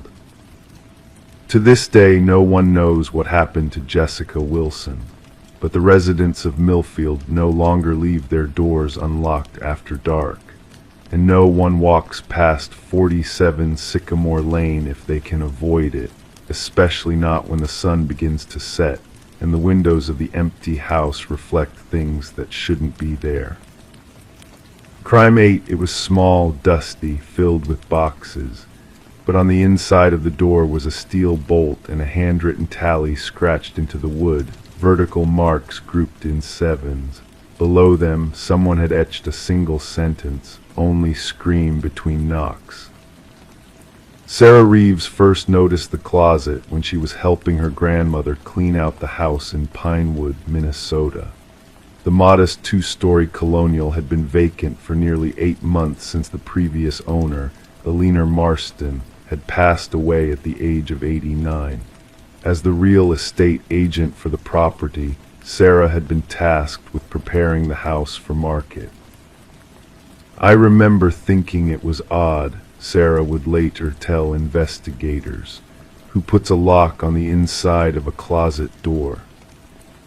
The house on Willow Creek Lane had been built in 1967, one of dozens of identical homes that sprouted across the expanding suburb during the post-war housing boom. Alina had lived there since 1972, a quiet widow who kept to herself but waved politely to neighbors from her porch swing. The neighborhood kids had called her the Cookie Lady because she would occasionally leave plastic-wrapped treats on her windowsill for them. No one in Pinewood knew much about Alina's past. She had moved there from Illinois, they believed, though some neighbors thought it was Indiana. She never spoke about family, never had visitors that anyone could recall, just a solitary woman with her cats and her gardening. When Sarah found the closet in the basement's northeast corner, she initially assumed it was for storage. It wasn't until she noticed the bolt on the inside that she felt a chill run through her body. The tally marks, neatly arranged, precisely carved, numbered 219 in total, 31 groups of 7 and 2 extras. Only scream between knocks. Sarah called the police that afternoon. Officer Daniel Newman arrived first, followed by Detective Caroline Winters, a 17-year veteran of the Pinewood Police Department with a reputation for thoroughness. They photographed the closet, measured the space 42 by 37, and carefully documented the etchings. "We've seen strange things in houses before," Detective Winters said. "Old houses have secrets, but this felt different." The department ran Alina Marston's name through their database. No criminal record, a clean driving history, a social security number that had been active since 1947. Tax returns filed dutifully every year, showing modest income from investments and a small pension. But when they dug deeper, they discovered something unusual. Before 1972, Alina Marston essentially didn't exist. No birth certificate, no school records, no marriage license. It was as if she had appeared in Pinewood fully formed at the age of 41. Detective Winters contacted authorities in Illinois and Indiana, searching for any record of an Alina Marston born approximately 1931. Nothing matched. She widened the search to neighboring states, then nationwide. Still nothing. Meanwhile, forensic technicians examined the closet. The tally marks appeared to have been made with different implements over time, some with what looked like a nail, others perhaps with a penknife or other sharp object. Analysis suggested the oldest marks could have been made decades ago, while the newest might have been added just months before Alina's death. "The pattern suggests ritual," explained Dr. Faye Lindstrom, a forensic psychologist consulted by the department. "The grouping in sevens, the consistency. This was something done repeatedly, methodically, over what appears to be years." 3 weeks into the investigation, a breakthrough came from an unexpected source. The local historical society had been digitizing old newspapers, and a volunteer noticed something in an article from 1971. A small piece about a woman named Eliza Marston who had been reported missing from a psychiatric facility in Cleveland, Ohio. The article included a grainy photograph. The resemblance to Alina was striking. Further research revealed that Eliza Marston had been committed to Lakeside Psychiatric Hospital in 1969 after what records vaguely described as an incident at her workplace, a typing pool for a local insurance company. There were no details about the incident, just a notation that she had experienced severe psychological trauma and exhibited dissociative tendencies. Eliza had escaped from Lakeside in December 1971. She was never found. Detective Winters obtained Eliza's medical records, most of which had been damaged in a flooding incident at the hospital's archive. What remained were fragments, a doctor's note mentioning paranoid delusions regarding ritualistic knocking, a therapy journal entry where Eliza had written about voices that came between the knocks, and a treatment plan reference to childhood trauma. The most significant find was a single page from her intake interview. Patient reports being kept in a confined space during childhood by her father, claims he would knock 7 times before entering, states that she was only permitted to speak or cry out between these knocks, never during. Patient exhibits extreme distress when discussing enclosed spaces. By cross-referencing what little they knew about Eliza with what they could find about Alina, investigators built a theory. Eliza had escaped the hospital, changed her name to Alina, and started a new life in Pinewood, Minnesota. But she had brought her trauma with her. The closet, Detective Winters believed, represented both Eliza's prison and her sanctuary. The lock on the inside wasn't to keep others out, it was to give her control, something she never had as a child.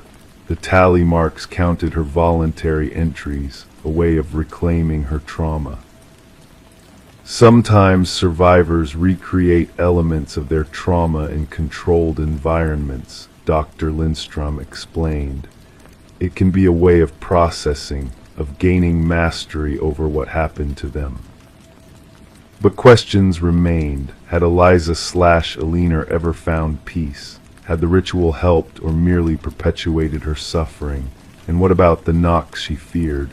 Were they real or echoes of a past that never loosened its grip? The case file remained open but inactive.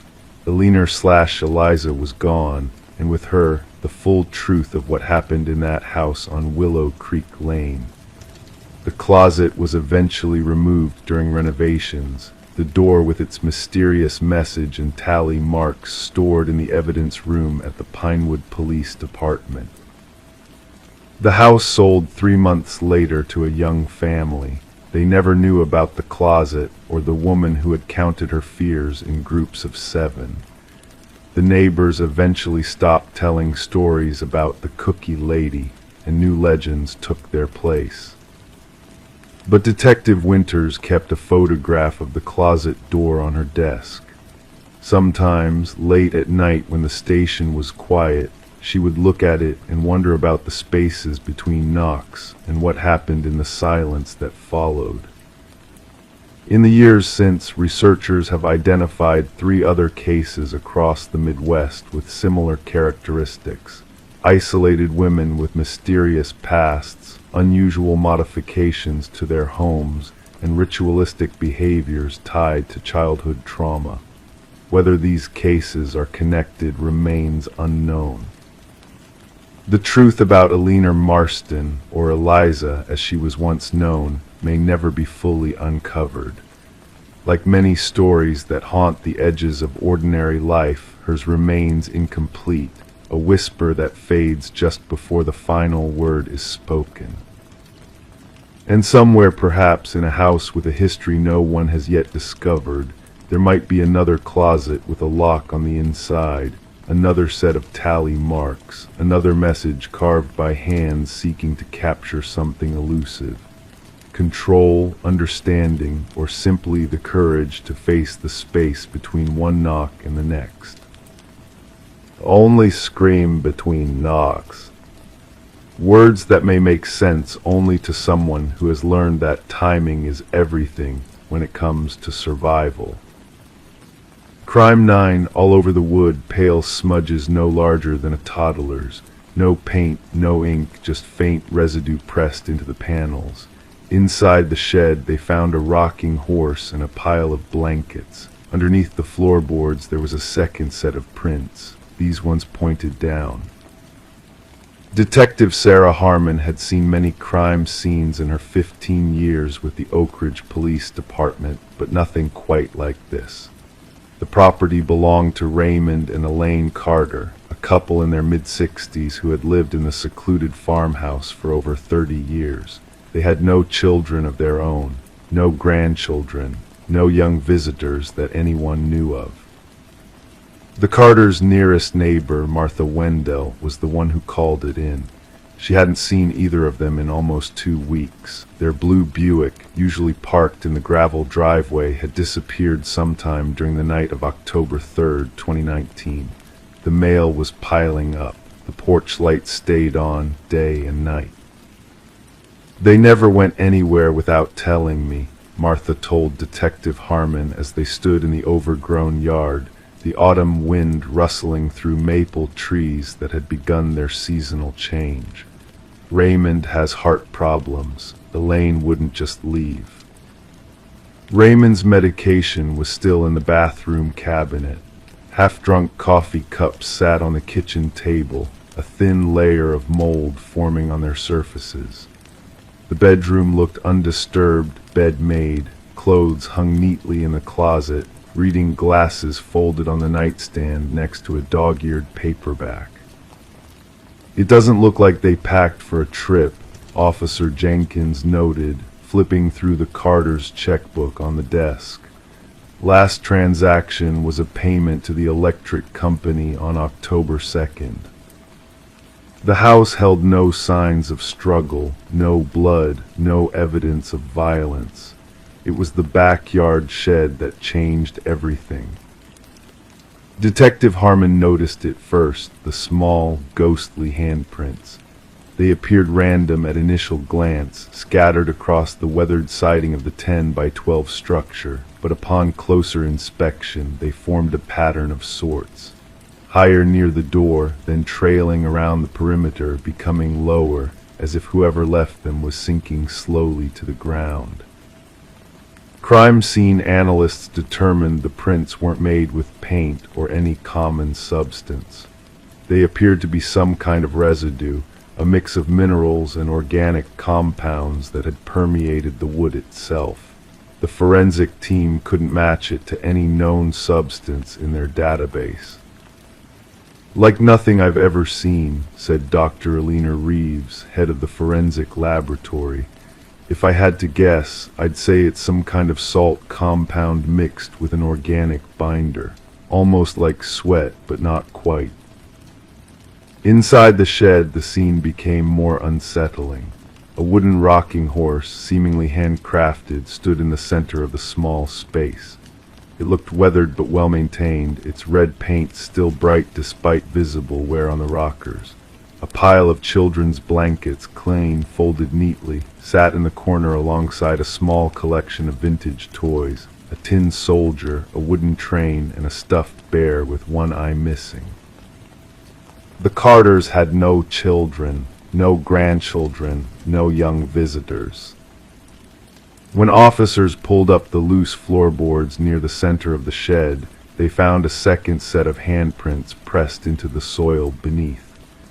These pointed downward, as if someone or something had been trying to claw their way deeper into the earth. The investigation took a sharp turn when Detective Harmon interviewed the mail carrier, Henry Davis, who had been delivering to the Carter residence for over 7 years. "Yeah, sometimes I'd hear a child laughing from the backyard," Henry mentioned casually. "I figured they must have had a grandkid visiting. Sweet sound, you know, like bells, always around noon, never any other time." "Did you ever see this child?" Harmon pressed. Henry shook his head. "Never did, just heard the laugh, and come to think of it, I haven't heard it since before they disappeared." A search of county records revealed that the Carters had indeed had a child, a daughter named Rebecca, born in 1972. But further investigation showed that Rebecca had died in 1976, just 4 years old, from what official documents listed as complications from pneumonia. There were no other children. By the time investigators began digging beneath the shed, the town of Oak Ridge was buzzing with speculation. Some said the Carters had been running an illegal daycare.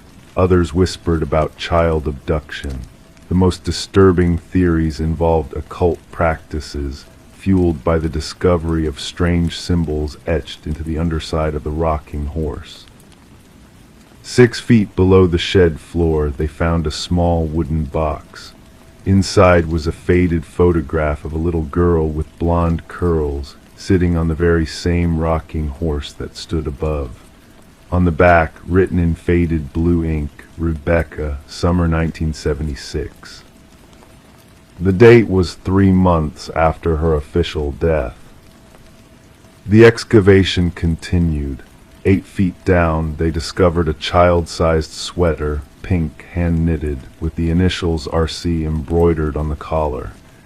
It was remarkably well preserved, as if it had been placed there recently, not 43 years ago. No human remains were found. As the investigation expanded, Detective Harmon tracked down Elaine Carter's sister, Patricia, living in a nursing home in Nevada.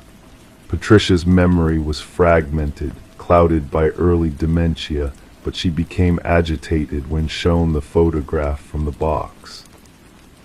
"They never accepted it," Patricia said, her hands trembling, Elaine especially. After Rebecca died, she swore she could hear her playing in the backyard. Raymond built that shed a year later, said it was for storage, but I knew better. "What was it for Patricia?" Harmon asked gently. "For Rebecca, for her to play in." Patricia's eyes welled with tears. Elaine said she needed somewhere safe, somewhere dark. She said Rebecca couldn't take the sunlight anymore.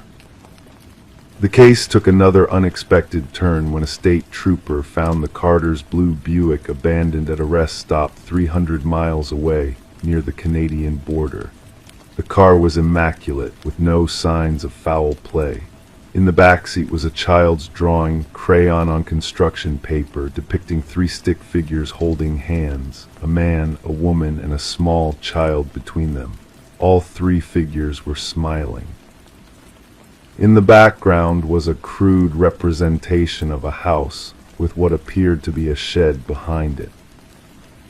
The drawing was dated October 3rd, 2019, the night the Carters disappeared. Forensic analysis found no fingerprints on the drawing except for those belonging to Raymond and Elaine. The crayon marks, however, contained the same unusual mineral compound as the handprints on the shed. As months passed, the investigation stalled. The Carters remained missing. The shed remained standing, its mysterious handprints slowly fading with exposure to the elements. Occasionally, Martha Wendell would report hearing a child's laughter coming from the abandoned property, always around noon, but when officers investigated, they found nothing. 1 year after the disappearance, Detective Harmon received a postcard from a small town in northern Canada. There was no return address, no signature, just 3 sentences written in what handwriting analysis would later confirm was Elaine Carter's. "Rebecca is happy now. We can all be together. Some things don't stay buried." The postcard showed a photograph of a lakeside cabin surrounded by dense forest. In the foreground, barely visible in the shadow of a large pine tree, was what appeared to be a small wooden shed. Detective Harmon requested permission to investigate the location depicted on the postcard, but her request was denied due to jurisdictional issues and lack of concrete evidence. The case of Raymond and Elaine Carter was eventually classified as a voluntary disappearance, though it remained technically open. Martha Wendell died in her sleep 3 years later. The new owners of her property reported hearing a child's laughter coming from the direction of the Carters' abandoned house. When they investigated, they found the shed had collapsed, its wooden walls finally succumbing to years of neglect. Under the rubble, searchers found a single object seemingly untouched by decay. The red rocking horse, its paint still vibrant, still rocking slightly as if recently used. And covering its surface, invisible except under ultraviolet light, were dozens of tiny handprints, no larger than a toddler's, all pointing upward. The case of the Carter family remains unsolved. Their house still stands empty on the outskirts of Oak Ridge, its windows dark, its yard overgrown. Locals avoid the property, especially at noon, when the wind sometimes carries the faint sound of a child's laughter across the abandoned fields.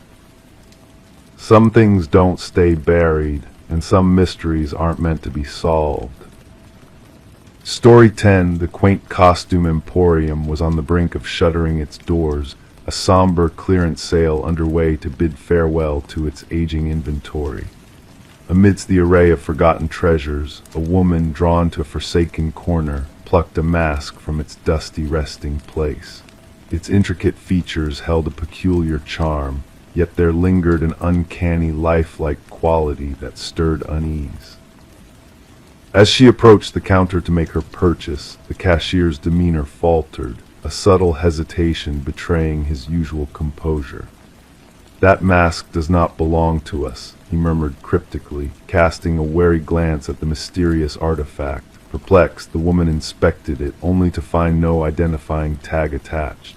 With a nonchalant shrug, she decided to claim it as her own and carried it home, unaware of the enigmatic forces she had unwittingly invited into her life.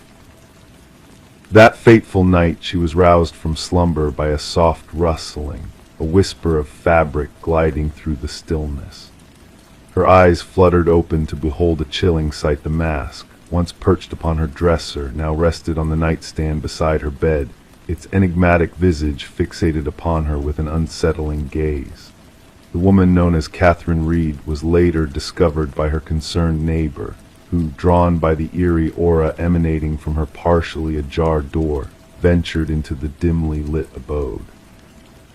The morning light seeped in through the threshold, illuminating a scene that would confound investigators for years to come.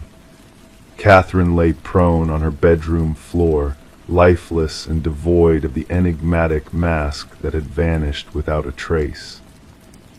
Detective Morgan, a seasoned investigator with a keen eye for detail, arrived at the scene as forensics meticulously documented the haunting tableau. The rhythmic clicks of the camera shutters provided an eerie backdrop to the somber proceedings as hushed voices exchanged grave observations. "No signs of forced entry," remarked an officer, his pen scratching against the notepad as he surveyed the room. The detective, attuned to subtle nuances, took note of seemingly mundane details: a partially open drawer, a lipstick-stained water glass on the nightstand, each seemingly ordinary element contributing to the enigma shrouding Catherine's untimely demise. The medical examiner, his expression solemn, conducted a thorough examination, his verdict shrouded in uncertainty. Cause of death remains elusive upon initial inspection. No outward wounds, no indication of a struggle, he intoned, directing attention to the frozen mask of terror etched upon the deceased woman's countenance. Catherine, a connoisseur of art and authenticity in her professional life, led a discreet existence as an esteemed appraiser, her discerning eye renowned among colleagues. Her boss attested to her uncanny ability to discern forgeries with uncanny precision, a talent that now seemed to have led her down a perilous path. Surveillance footage from the enigmatic costume shop unveiled a perplexing encounter: the cashier's bewilderment at the sight of the mask, a stark deviation from the shop's usual wares. A visit to the now vacant shop yielded unsettling revelations from the owner, who divulged a dark legacy tied to the mysterious mask's origins, traced back to a collector's enigmatic demise under shadowy circumstances. A breakthrough in the investigation emerged when microscopic fibers, foreign to contemporary materials, were discovered clinging to Catherine's fingertips, an enigmatic blend of human hair and an unidentifiable organic substance that eluded classification. The unsettling discovery unraveled a tapestry of unexplained deaths spanning decades, each victim linked by a common thread, an eerie mask of dread that heralded their demise with silent terror.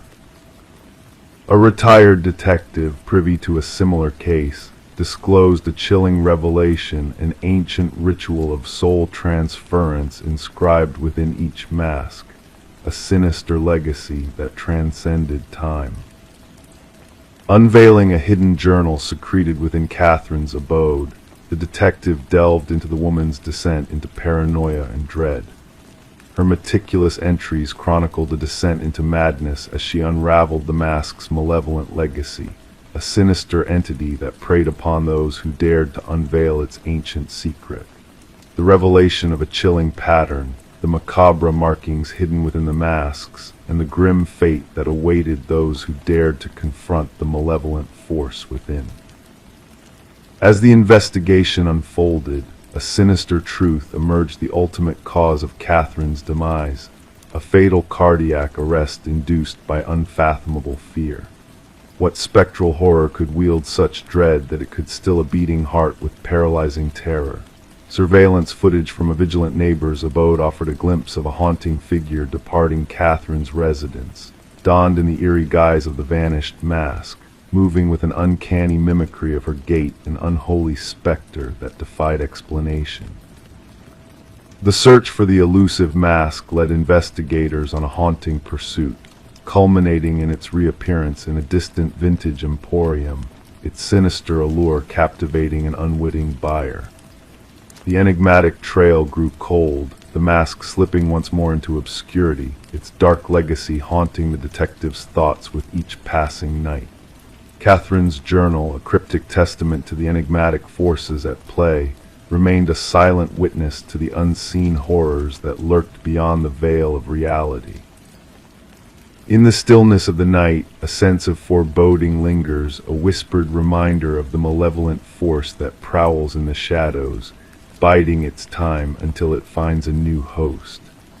The detective, haunted by the specter of the mask's malevolence, guards the journal as a grim reminder of a truth too unsettling to be confined to official records. As the world slumbers, unaware of the lurking darkness that awaits, the mask stirs once more, its empty sockets fixed upon a new victim, hungering for the essence that dwells behind mortal eyes. The cycle continues, a timeless dance of dread and despair, as the mask's insidious influence casts a shadow over unsuspecting souls, waiting to claim its next unwitting bearer in the endless symphony of fear and death. Story 11, she entered through the front door, stirring up dust in the stagnant air of the abandoned house. Years of neglect had left the walls peeling and the furniture shrouded in sheets. Each step she took felt like entering a frozen moment in time, suspended in a peculiar stillness. However, amidst this eerie atmosphere, there was a peculiar anomaly that set this place apart. The doors, no matter which one she opened, they all led her back to the same room, the parlor. A perplexing labyrinth where escape seemed impossible, trapping her in a loop of familiarity. The only way out seemed to be the way she came in. But when she turned to retrace her steps, the front door had vanished into thin air, leaving her stranded in this enigmatic puzzle. The discovery of Morgan Pierce's lifeless body changed the abandoned Victorian from a mere curiosity to a chilling crime scene. Detective Sarah Lynn stood at the threshold, observing as forensic experts moved silently through the dimly lit interior like phantoms. This house had a reputation among the locals, whispered tales of compasses spinning wildly, and an unsettling sensation of being watched. Now it held secrets far more sinister than mere urban legends. The initial assessment indicates she has been deceased for approximately 3 days, the medical examiner murmured, his voice barely audible. The cause of death appears to be asphyxiation. Morgan had been found seated in an antique chair in the parlor, her posture serene as if awaiting someone's arrival. No signs of struggle, no marks of violence. The scene exuded a haunting tranquility that sent shivers down the spines of even seasoned investigators. "Who discovered the body?" Lind inquired, scanning her notes.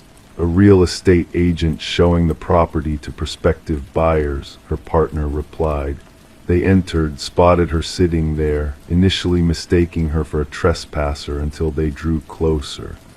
The house had remained uninhabited since the passing of its previous owner, Eleanor Blackwood, nearly 5 years prior.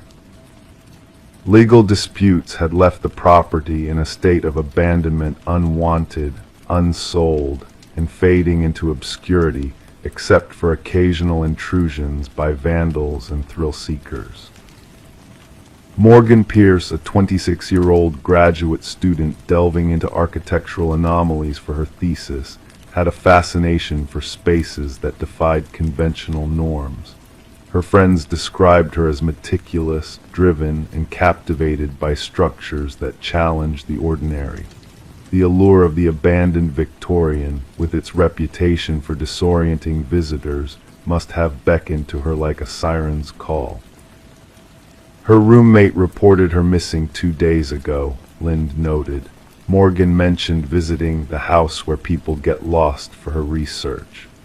Further investigation unveiled Morgan's repeated visits to the house in the weeks leading up to her demise. Her journal entries chronicled peculiar acoustic phenomena, sudden drops in temperature, and doors that seemed to lead to different places with each opening. In her final entry, she expressed her intent to document what she termed spatial anomalies with specialized equipment that was conspicuously absent at the scene. During the autopsy, an unexpected revelation emerged: traces of a rare alkaloid in Morgan's system, derived from a plant utilized in certain shamanic practices. While this substance could induce disorientation and vivid hallucinations, the levels found were insufficient to be fatal. She was not one to engage in recreational drug use, her boyfriend asserted during interrogation. Morgan was meticulous in her research methodologies. She wouldn't have jeopardized her perceptions deliberately.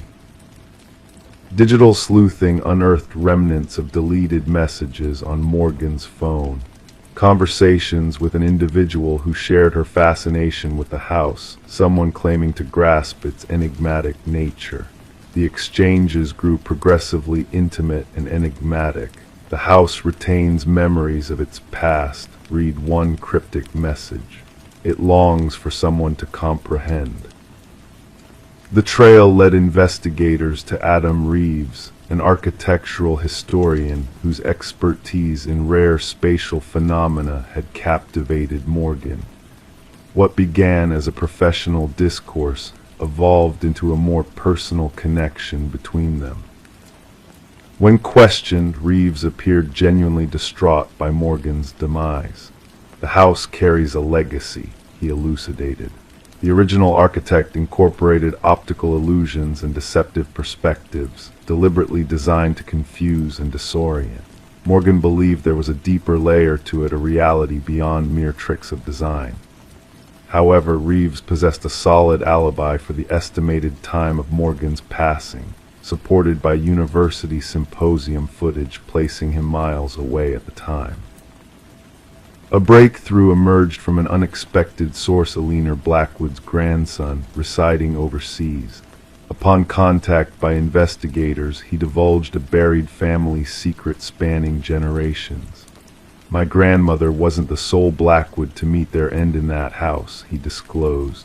"There were others, always discovered in the parlor, always appearing at peace. The family referred to it as the claiming." Providing investigators with journals dating back decades, He detailed deaths initially attributed to natural causes like heart failure or strokes. The pattern was chillingly consistent. Those who spent extended periods within the house eventually succumbed to what the family cryptically termed the influence. A secondary sweep of the premises unveiled a concealed compartment behind the parlor's fireplace. Within, investigators unearthed Morgan's missing equipment alongside a startling discovery: an enclosed chamber housing artifacts from diverse indigenous cultures, meticulously arranged in a precise geometric configuration. At its core sat a weathered figurine, bearing features smoothed by generations of touch. Analysis identified the figurine as representing a deity associated with liminal spaces, thresholds between worlds. Residues on the artifacts aligned with the alkaloid detected in Morgan's system. The case took a macabre turn when dust patterns analysis within the residence indicated another presence during Morgan's demise. Partial fingerprints, distinct from Morgan's or any known visitors, were lifted from doorknobs throughout the house. 3 weeks into the investigation, Adam Reeves was discovered lifeless in his apartment. Mirroring Morgan's posture, he too exhibited the same alkaloid in his system, clutching a key that fit no lock in his residence, but seamlessly accessed the concealed compartment within the Victorian. In his final correspondence sent to himself as a testament, Reeves inscribed, "The house doesn't confine you physically, it ensnares your perception. Morgan was correct, the doors lead where they have always led, yet something deceives you into thinking you're tracing circles. Once enlightenment dawns, departure is within reach, but by then the desire to leave dissipates."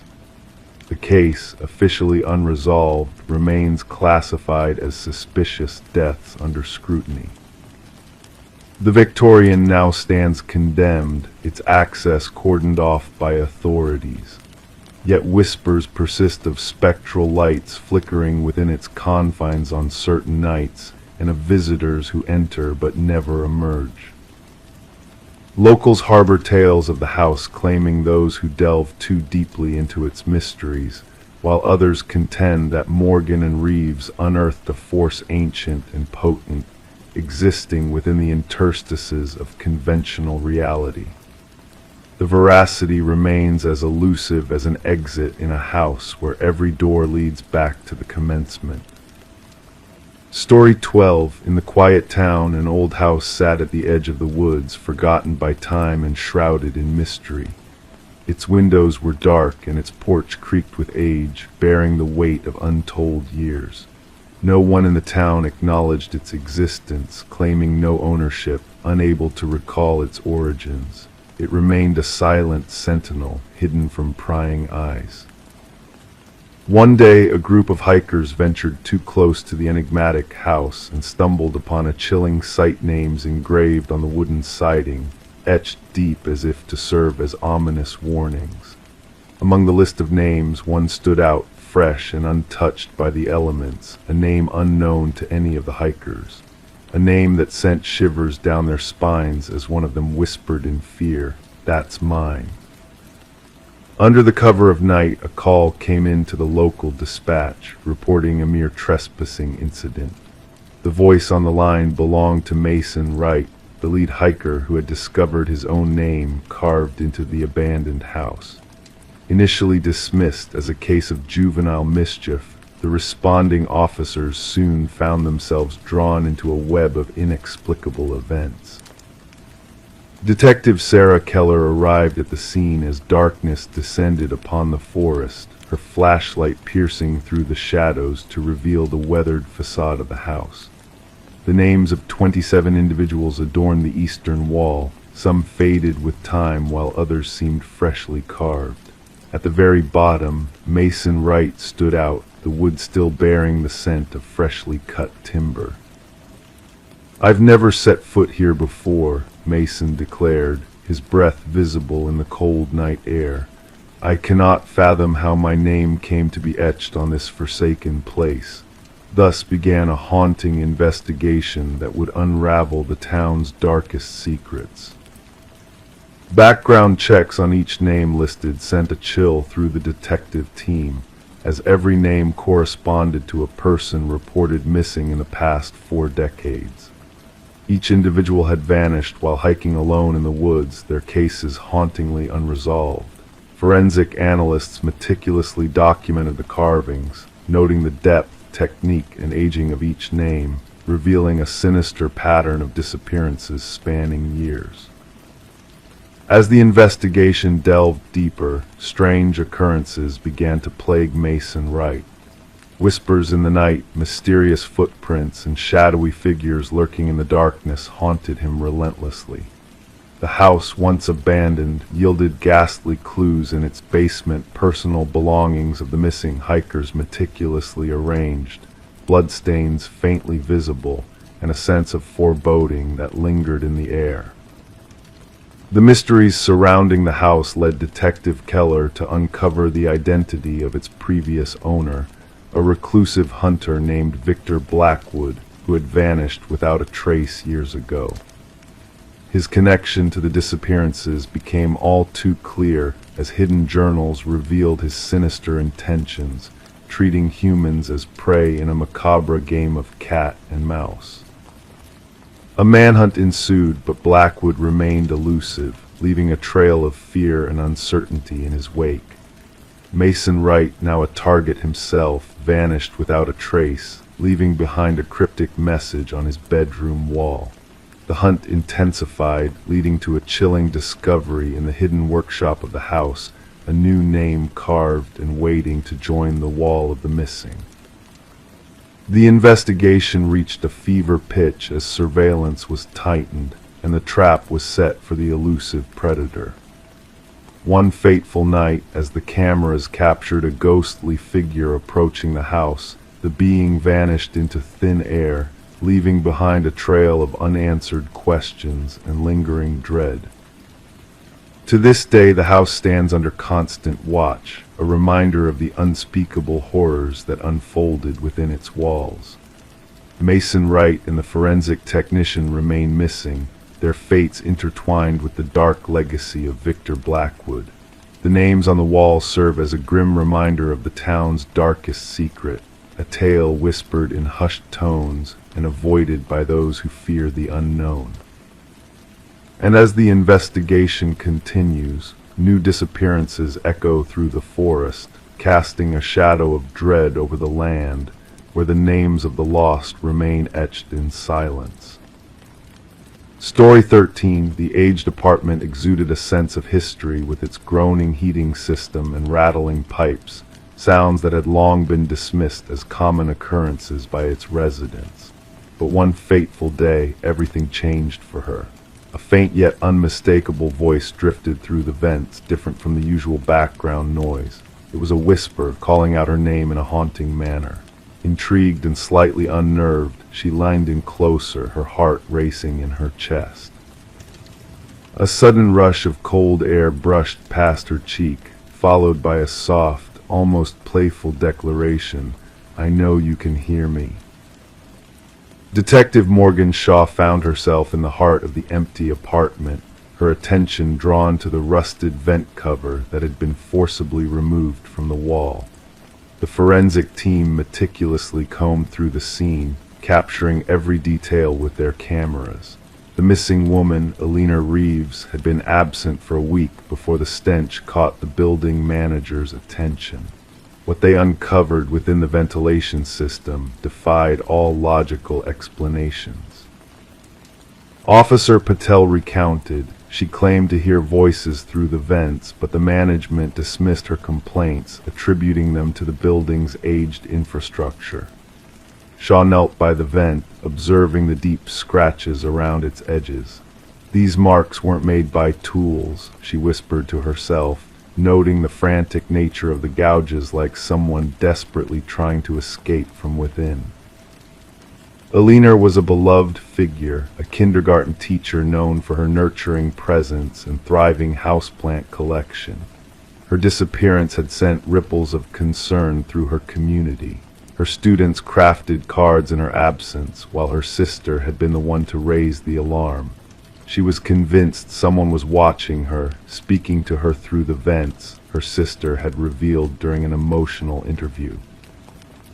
Shaw scanned the apartment, her gaze lingering on the meticulously arranged bed, the abandoned coffee mug, and the chair strategically placed beneath the vent, as if someone had been perched there, listening intently. As the investigation unfolded, unsettling details emerged. Fibers found in the vent matched Alina's favorite cardigan. A mysterious fingerprint not belonging to the victim was discovered inside the vent cover. Chilling audio recordings from Alina's phone revealed cryptic exchanges, with a barely audible whisper responding to her calls for validation. Delving into the building's past, Shaw uncovered a pattern of previous tenants leaving abruptly, citing strange occurrences within the walls. A few had reported hearing voices similar to Alina's claims. The building superintendent, Harold Weber, raised suspicions with his nonchalant demeanor, only betraying a flicker of unease when pressed about apartment 4B. A breakthrough came when a concealed access panel was unearthed in Alina's bathroom, leading to a hidden passage within the walls. Inside, a cache of personal items hinted at a clandestine presence living among the building's infrastructure. Shaw's team proceeded to search Weber's residence, where incriminating evidence lay hidden in digital archives, a disturbing catalog of voyeurism and obsession. Weber's arrest shed light on a harrowing truth. He had coerced Alina into the ventilation system through the secret passages, manipulating her reality with drugs and whispers. The revelation prompted other families to come forward, sharing similar tales of paranoia and loss within the building's walls. At the trial, Weber's fa-dev calm cracked under the weight of damning evidence. His conviction brought a semblance of closure, yet his chilling parting words to Shaw echoed in her mind. As the apartment building underwent changes in ownership and renovations, a lingering unease persisted among its residents. The whispers in the walls, the cold drafts carrying unseen voices, the mysteries of the old building endured, a haunting reminder of the darkness that once lurked within its very structure. Story 14. The gentle current whispered its lullaby that quiet morning, the water mirroring the sky in its glassy stillness. The lone fisherman, lost in his thoughts, nearly overlooked the strange sight of a suitcase bobbing near the shore. At first glance, it seemed like a careless discard of old clothes, but as he approached, a wave of putrid odor enveloped him, thick, suffocating, and undeniably sinister. The case, ensnared in rusty chains from its time adrift, held secrets far darker than fabric and buttons. When the authorities pried it open, they were met not with garments, but with a haunting sight, hair floating in the water, fingers frozen in a macabre grip. And at the bottom, a chilling message echoed in the silence: "This isn't the first." Detective Sarah Mercer arrived at the scene, her delicate features masked by a handkerchief as she took in the grim tableau before her. The victim, a woman in her 30s named Catherine Walsh, lay pale and lifeless, her once dark hair now tangled and waterlogged. The meticulous work of the medical examiner painted a portrait of tragedy with each careful examination, every detail etched into the memory of those present. But what struck Mercer most deeply was not the brutality of the crime, but the eerie reverence with which the victim had been arranged: manicured nails, freshly styled hair, clad in expensive attire. She was not simply disposed of, Mercer mused, her gaze fixed on the tranquil waters caressing the muddy shore. She was prepared, presented. Catherine Walsh, a successful real estate agent known for her high-profile deals, lived a life of solitude in an affluent neighborhood, her pristine facade belying the darkness that now shrouded her story. Colleagues painted a portrait of a driven, meticulous woman, fiercely private and relentlessly ambitious. Her sudden disappearance, reported by a concerned assistant, shattered the facade of perfection she had so carefully constructed. As investigators delved into Walsh's meticulously curated world, a pattern emerged to life, meticulously organized, every aspect controlled to perfection. Yet a crack in the facade revealed itself in her home office, an open drawer harboring a leather-bound journal. Within its pages lay a harrowing truth, the final entry a haunting whisper of danger lurking in the shadows. He's watching again. Same car, different plates. The digital footprints left behind painted a chilling picture, a series of cryptic messages, all bearing the same haunting phrase, "I see your perfection." Detective Mercer pieced together the puzzle with a sense of unease, connecting the dots between the victim's desperate search for security measures and the meticulous arrangement of her lifeless form. "Our perpetrator is no mere killer," she confided to her partner. "This was not a crime of passion, but a carefully orchestrated ritual." A breakthrough in the case came from an unexpected source, a pawnshop owner who recognized Walsh's distinctive emerald necklace among their wares. The trail led to Michael Linden, a nondescript maintenance worker whose unassuming demeanor belied a chilling obsession. Surveillance footage unveiled his sinister routine, entering Walsh's building under the guise of his work, a silent predator stalking his prey in the shadows of opportunity. Inside Linden's modest abode, a macabre gallery emerged, a collage of images capturing the lives of Walsh and other women, their unwitting portraits a testament to his twisted fixation. Some faces bore the mark of a red cross, their fates sealed in his deranged narrative. Walsh was but one chapter in his grim anthology, a meticulous shrine hidden behind false walls, each item a macabre token of his victims' lives, meticulously catalogued and preserved. In the cold confines of the interrogation room, Linden's facade of normalcy cracked under the weight of evidence. His chilling admission revealed a mind warped by an insidious quest for perfection, his victims mere vessels for his deluded vision of flawlessness. "They were imperfect," he intoned, his voice devoid of emotion. "Their perfection was a lie, and I set it right." The search for the missing pieces of Linden's twisted puzzle led investigators to remote locations, where two more suitcases surfaced, each bearing the mark of his meticulous handiwork. The trial that followed unveiled a tapestry of horror woven by a meticulous predator, his cold gaze unmoved as the final verdict sealed his fate, a life sentence without reprieve. For Detective Mercer, the case closed with a heavy finality, yet the shadows of unanswered questions lingered, haunting her in the silence of night. The river, a silent witness to the tale of horror and obsession, continued its meandering journey downstream, carrying away the remnants of a tragedy now etched in memory.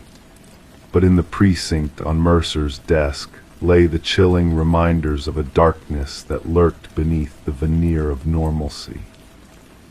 Behind closed doors in the facade of ordinary lives, the most insidious dangers often lie in wait, masked by the illusion of perfection, waiting for a single flaw to reveal the true face of the predator in their midst. Story 15. Renovations always bring to light the unexpected. Old newspapers, broken trinkets, forgotten photographs. Yet when Sarah and Michael decided to uplift the floorboards in their newly acquired Victorian-era home, they stumbled upon a mysterious letter tucked neatly beneath the wood. The paper, fragile and faded, bore a cryptic warning, "Don't trust the one who knocked." Before they could process this eerie message, 3 sharp knocks reverberated through the silent house, sending shivers down their spines. Driven by curiosity tinged with unease, Detective Alina Reed arrived at the scene with her partner. The exposed floorboards revealed a hidden cavity where the unsettling note lay waiting, Reed, with her seasoned hands accustomed to handling evidence, carefully retrieved the letter, already contaminated by the couple's touch. As Sarah and Michael recounted the chilling knocking sound, genuine fear reflected in their eyes.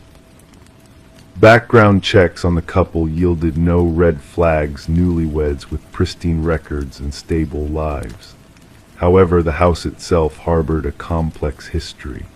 Previously owned by the Hargrove family for generations, it stood vacant after the passing of the last resident, Margaret Hargrove, a solitary elderly woman with no known enemies or suspicious circumstances surrounding her demise.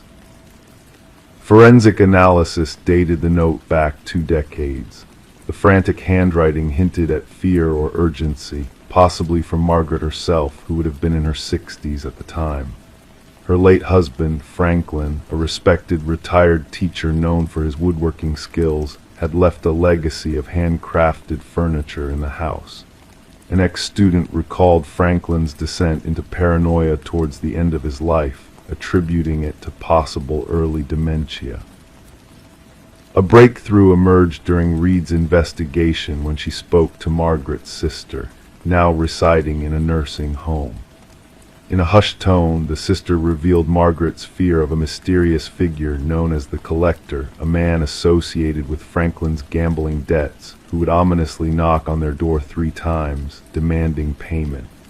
Margaret had contemplated selling the house to settle the debts, but Franklin's reluctance thwarted her efforts. Returning to the house with a forensic team, Reed delved deeper into the mystery. The cadaver dogs unearthed a grim discovery beneath the foundation, a male skeleton, bearing signs of a violent end. Dental records excluded Franklin as the victim, leading to the identification of Victor Mercer, a notorious loan shark and gambling collector who had vanished without a trace 2 decades ago. Forensic evidence in Margaret's hidden diaries shed light on the tragic events that unfolded. Franklin's confrontation with Mercer had turned deadly, resulting in a clandestine burial beneath the house. Margaret, driven by fear and loyalty, had assisted in covering up the crime, haunted by the incessant knocking she claimed to hear long after the incident. The case concluded with justice served, as Victor Mercer's remains were returned to his family. Sarah and Michael, unable to bear the weight of the house's dark past, sold the property, leaving it abandoned and steeped in local lore. Whispers circulated of ghostly knocks echoing through the empty halls at night, a chilling reminder of the secrets buried within. Detective Reed reflected on the case, acknowledging that some mysteries defy complete resolution. The enigmatic note, preserved in evidence, bore a stark message: don't trust the one who knocked. The true identity of the unwelcome visitor, whether Mercer, Franklin, or another unseen force, remained a lingering question, shrouded in the house's silent corridors. In the end, some secrets are destined to remain veiled in the shadows of the past, haunting those who dare to uncover them. Story 16. In the old apartment, peculiar sounds filled the air, creaking pipes, groaning floorboards, yet the new tenant sensed a difference in the rhythm of the noises. The footsteps above seemed too intentional, too precise. Strangely steady and deliberate, they echoed down to her from the supposed empty top floor.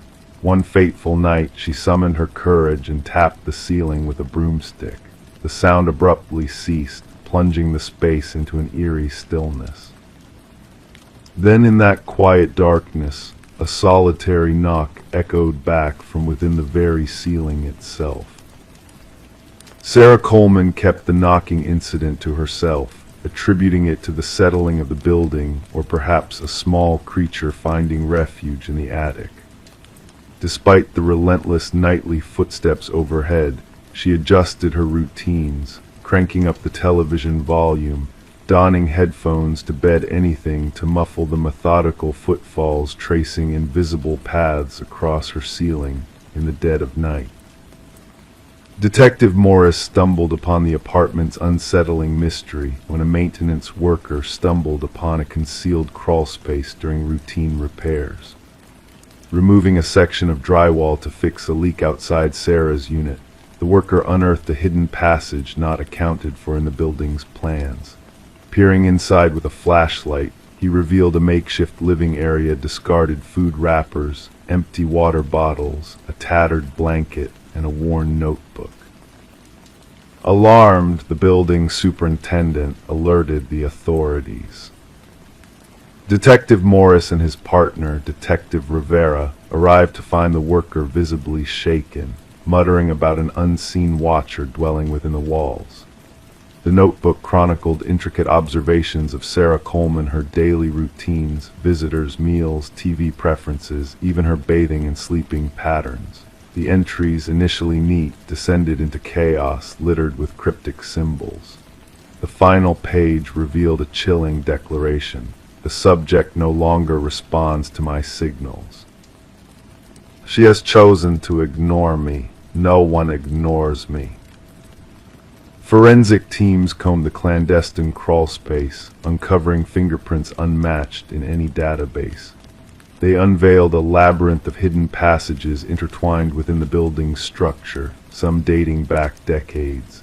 These covert routes led to 5 different apartments, culminating in observation points concealed as innocuous fixtures with only one destination, Sarah Coleman's abode. Interviewing current residents yielded no peculiarities beyond typical apartment noises. However, former tenants painted a starkly different picture. 3 past occupants recounted sensations of being watched or hearing unexplained movements. One fled after a mere fortnight, their experiences left unreported out of fear of sounding delusional. The case cracked open when forensics detected minute blood spatter in a crawlspace, matched to Martin Weaver, a resident who vanished mysteriously years earlier. Investigating further, Detective Morris uncovered a chilling pattern surrounding Martin's disappearance. Confrontations with a reclusive neighbor named Edward who resided above him preceded Martin's vanishing act. Edward, a recluse who departed without a trace soon after, had a history of unsettling behavior across multiple residences. Delving into Edward's past, investigators unearthed a remote cabin brimming with incriminating evidence, photographs of apartment residents, intricate notes on building structures, and detailed journals referencing maintaining the habitat. A corkboard displayed newspaper clippings of missing persons reports, 6 of whom were linked to Edward's past abodes. Beneath it, the floor bore deep scratches, hinting at sinister activities. Behind the cabin, cadaver dogs led to freshly overturned earth, revealing multiple graves. As the victims were identified, Detective Morris returned to Sarah's building, where residents still reported strange noises. Amidst the ongoing security upgrades, a new discovery emerged: a second notebook tucked in a crevice, mirroring the previous one. The chilling inscription on its last page forewarned of a new hidden lair and a scheduled visit for that very night. Officers raced to evacuate Sarah, only to find her apartment deserted. Her belongings remained untouched, the shower running, a cryptic message etched on the steamed mirror, "Look up." Above the shower, a ceiling panel lay open, signaling a sinister escape. The manhunt for Edward, now identified as Edward Mercer, a former construction worker turned recluse, intensified. Thermal scans revealed no signs of current occupancy within the walls, leaving Sarah Coleman's fate shrouded in uncertainty. Her case intertwined with a string of disappearances across state borders, prompting authorities to warn building managers of potential hidden spaces and unauthorized modifications. Yet, what haunted Detective Morris most was not the grisly discoveries, but the image of Sarah, alone in her apartment with phantom footsteps above footsteps that answered her knocks in the dead of night. Sometimes, in his own solitude, Detective Morris would find himself gazing up at his ceiling, listening intently, pondering who else might be listening in the shadows of the night. Story 17. In the beginning, there was a faint flicker of disturbance in the baby monitor's transmission. The mother initially brushed it off as mere interference, attributing it to technical glitches. But then the audio crackled and a soft voice murmured, "Hush now, drift back to slumber." A chill crept through her veins. Urgency gripped her heart as she dashed to her son's room, the rhythm of her heartbeat echoing in the silent house. Yet upon reaching the nursery, she found the crib deserted. The window remained sealed shut, the door securely locked. The only anomaly was a plush rabbit lying on the floor, its glossy ebony eyes fixed on her. Rebecca's screams pierced the night, tearing through her throat until rawness consumed her. The neighbors, startled by her anguished cries, summoned emergency aid. When the authorities arrived, they discovered her cradling the stuffed rabbit, swaying on the nursery floor in a trance-like state. Samuel, her 4-month-old infant, had vanished without a trace. The inquiry that followed yielded scant leads. No signs of forced entry marred the home. The security system stood vigilant throughout the night. The footage from the baby monitor revealed nothing out of the ordinary until that enigmatic voice and static disrupted the tranquility. Puzzled investigators grappled with the inexplicable scenario. How could an intruder infiltrate a secured residence, snatch a child, and depart without a trace save for a displaced toy? Suspicion veiled Rebecca. Her husband, Daniel, had been away on business, and their strained marriage bore witness to the strain that Samuel's arrival had placed upon them. Medical records unveiled Rebecca's battle with postpartum depression. A detective noted her eerie composure during interrogation, deeming it unsettling for a mother bereft of her child. Whispers permeated the community behind closed doors until a breakthrough emerged. Forensic analysis unveiled minuscule fibers on the nursery windowsill, foreign to the household fabrics. These fibers belonged to a rare climbing rope, hinting at a proficient intruder accessing the second-story nursery from the exterior. The focus shifted. Surveillance footage from neighboring residences captured a shadowy figure traversing the night with stealth. A partial footprint in the garden soil matched a specialized boot indicative of military or experienced climbers. Rebecca faded from the spotlight as Daniel returned from his trip, disoriented and distraught. Anomalies on his hands, unusual calluses, piqued investigators' interest. His mention of rock climbing as a newfound hobby to alleviate stress raised eyebrows. Financial scrutiny unveiled a disquieting revelation. Daniel had recently procured a substantial life insurance policy for Samuel. Phone records divulged a series of calls to an unidentified number that ceased prior to the abduction. The case took a macabre turn with the revelation of Daniel's clandestine second family in another locale, an unknown facet to Rebecca. As the inquiry delved deeper, the baby monitor emerged as a pivotal piece of evidence.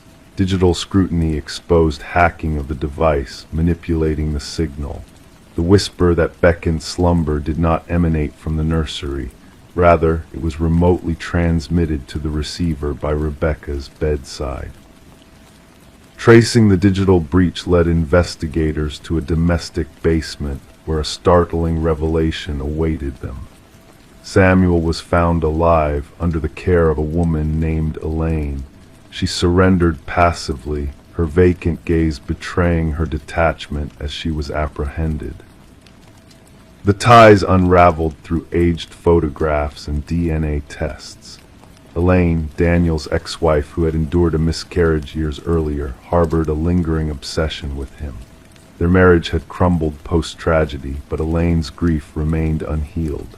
Monitoring Daniel's life via social media, she observed as he forged a new family with Rebecca. Daniel disavowed any involvement, yet digital evidence narrated a different tale. Fibers from his climbing gear matched those on the windowsill. His boots corresponded to the print in the garden. Encrypted exchanges between Daniel and Elaine detailed their scheme, access facilitated by Daniel, the child claimed as Elaine's, and insurance funds fueling their new beginning. During the trial, a hush enveloped the courtroom as the prosecution aired the enhanced baby monitor audio. Amidst the haunting whispers, forensic analysts discerned Daniel's distinctive cough, placing him at the scene he professed ignorance of. The jury swiftly deliberated. Daniel and Elaine received maximum sentences for abduction, conspiracy, and endangerment. Rebecca and Samuel sought solace in a fresh start, distancing themselves from the traumatic past. The case reshaped investigative protocols for contemporary abductions. Baby monitors nationwide underwent security checks, and parents fortified nursery defenses. Security experts sounded alarms on the escalating sophistication of tech-driven crimes against the vulnerable. Samuel grew oblivious to the night he vanished, shielded from the harrowing ordeal. Rebecca safeguarded the stuffed rabbit, concealed within a box in her closet. She couldn't discard it, nor could she confront those glassy eyes that beheld the truth conveyed in that whispered voice from the baby monitor. The monitor, a silent witness, had unveiled the reality, albeit in a manner unforeseen. Story 18, The Enigmatic Coffee Shop. The cafe had been his sanctuary for countless mornings, his chosen spot, his usual drink, a silent observer in a bustling world. The barista recognized his face, but his name remained a mystery to those around him. Then one day he failed to make his expected appearance. Concerned, the police investigated, finding only a forgotten wallet at his customary table. Inside lay a driver's license bearing a face with no name, no address, just an empty space where his identity should have been. Reviewing the security footage, Detective Sarah Mercer felt a chill as she watched the enigmatic figure now dubbed John Doe enter the cafe, take a seat, and inexplicably never leave. Fingertips tracing the cold metal table, Mercer studied the footage intently. John Doe seemed ordinary, blending into the background with his navy coat and worn messenger bag. His disappearance defied logic, leaving behind a trail of questions in his wake. "Play it again," Mercer directed the tech specialist. The video replayed John's routine, ordering black coffee, finding solace at a secluded table, scribbling in a notebook, and gazing out the window. Then the pivotal moment arrived. He placed his wallet down, rose, and vanished into the corridor leading to the restroom, never to return. "Inspect the restroom footage," Mercer instructed. "He never entered," the specialist reported. "It's as though he vanished into thin air." Back at the precinct, Mercer sifted through the contents of the wallet. Blank spaces replaced personal details on the license and credit cards. The cash was pristine, receipts recent, and a lone business card bore a cryptic phone number. Calling it yielded only silence and the rustle of pages before the line disconnected. The barista's account offered little insight. He kept to himself, always writing in that notebook, she recalled. Mercer's team struggled to decipher the coded pages, filled with mysterious sketches of unfamiliar structures. Their search for leads in the neighborhood yielded no results. John Doe seemed to exist solely within the cafe's confines. An anomaly in the footage caught Mercer's attention, a flicker in the time stamp each morning as John entered. Suspecting a connection, Mercer returned to the cafe, positioning herself at his regular table. A mirror adorned with intricate symbols hung between the entrance and the restroom hallway. Questioning the owner revealed the mirror's history, its weight and age, and its immovability. Approaching the mirror, Mercer sensed an unusual warmth beneath her touch. Forensics later uncovered a hidden compartment behind the mirror, housing identical wallets and a journal mirroring John's notes. The final entry forewarned, "The experiment must end. They're getting closer. The window is closing." Fingerprints matched John Doe's despite the decades-old contents. Journal entries hinted at experiments in temporal manipulation and identity shifts. Descriptions of crossing back and window points puzzled Mercer, delving into the cafe's role as a nexus where realities converged. Strange occurrences plagued the cafe, moving reflections, phantom sightings of John Doe escalating as Mercer uncovered a pivotal lead from a former physicist. Margaret Keller revealed John as Daniel Weston, a vanished physicist exploring parallel realities. Weston's research tied to the cafe's location, once a government research site. Mercer revisited the cafe, realizing its connection to Weston's disappearance. Late one night, reviewing footage, Mercer glimpsed a haunting revelation, the mirror reflecting two versions of John Doe.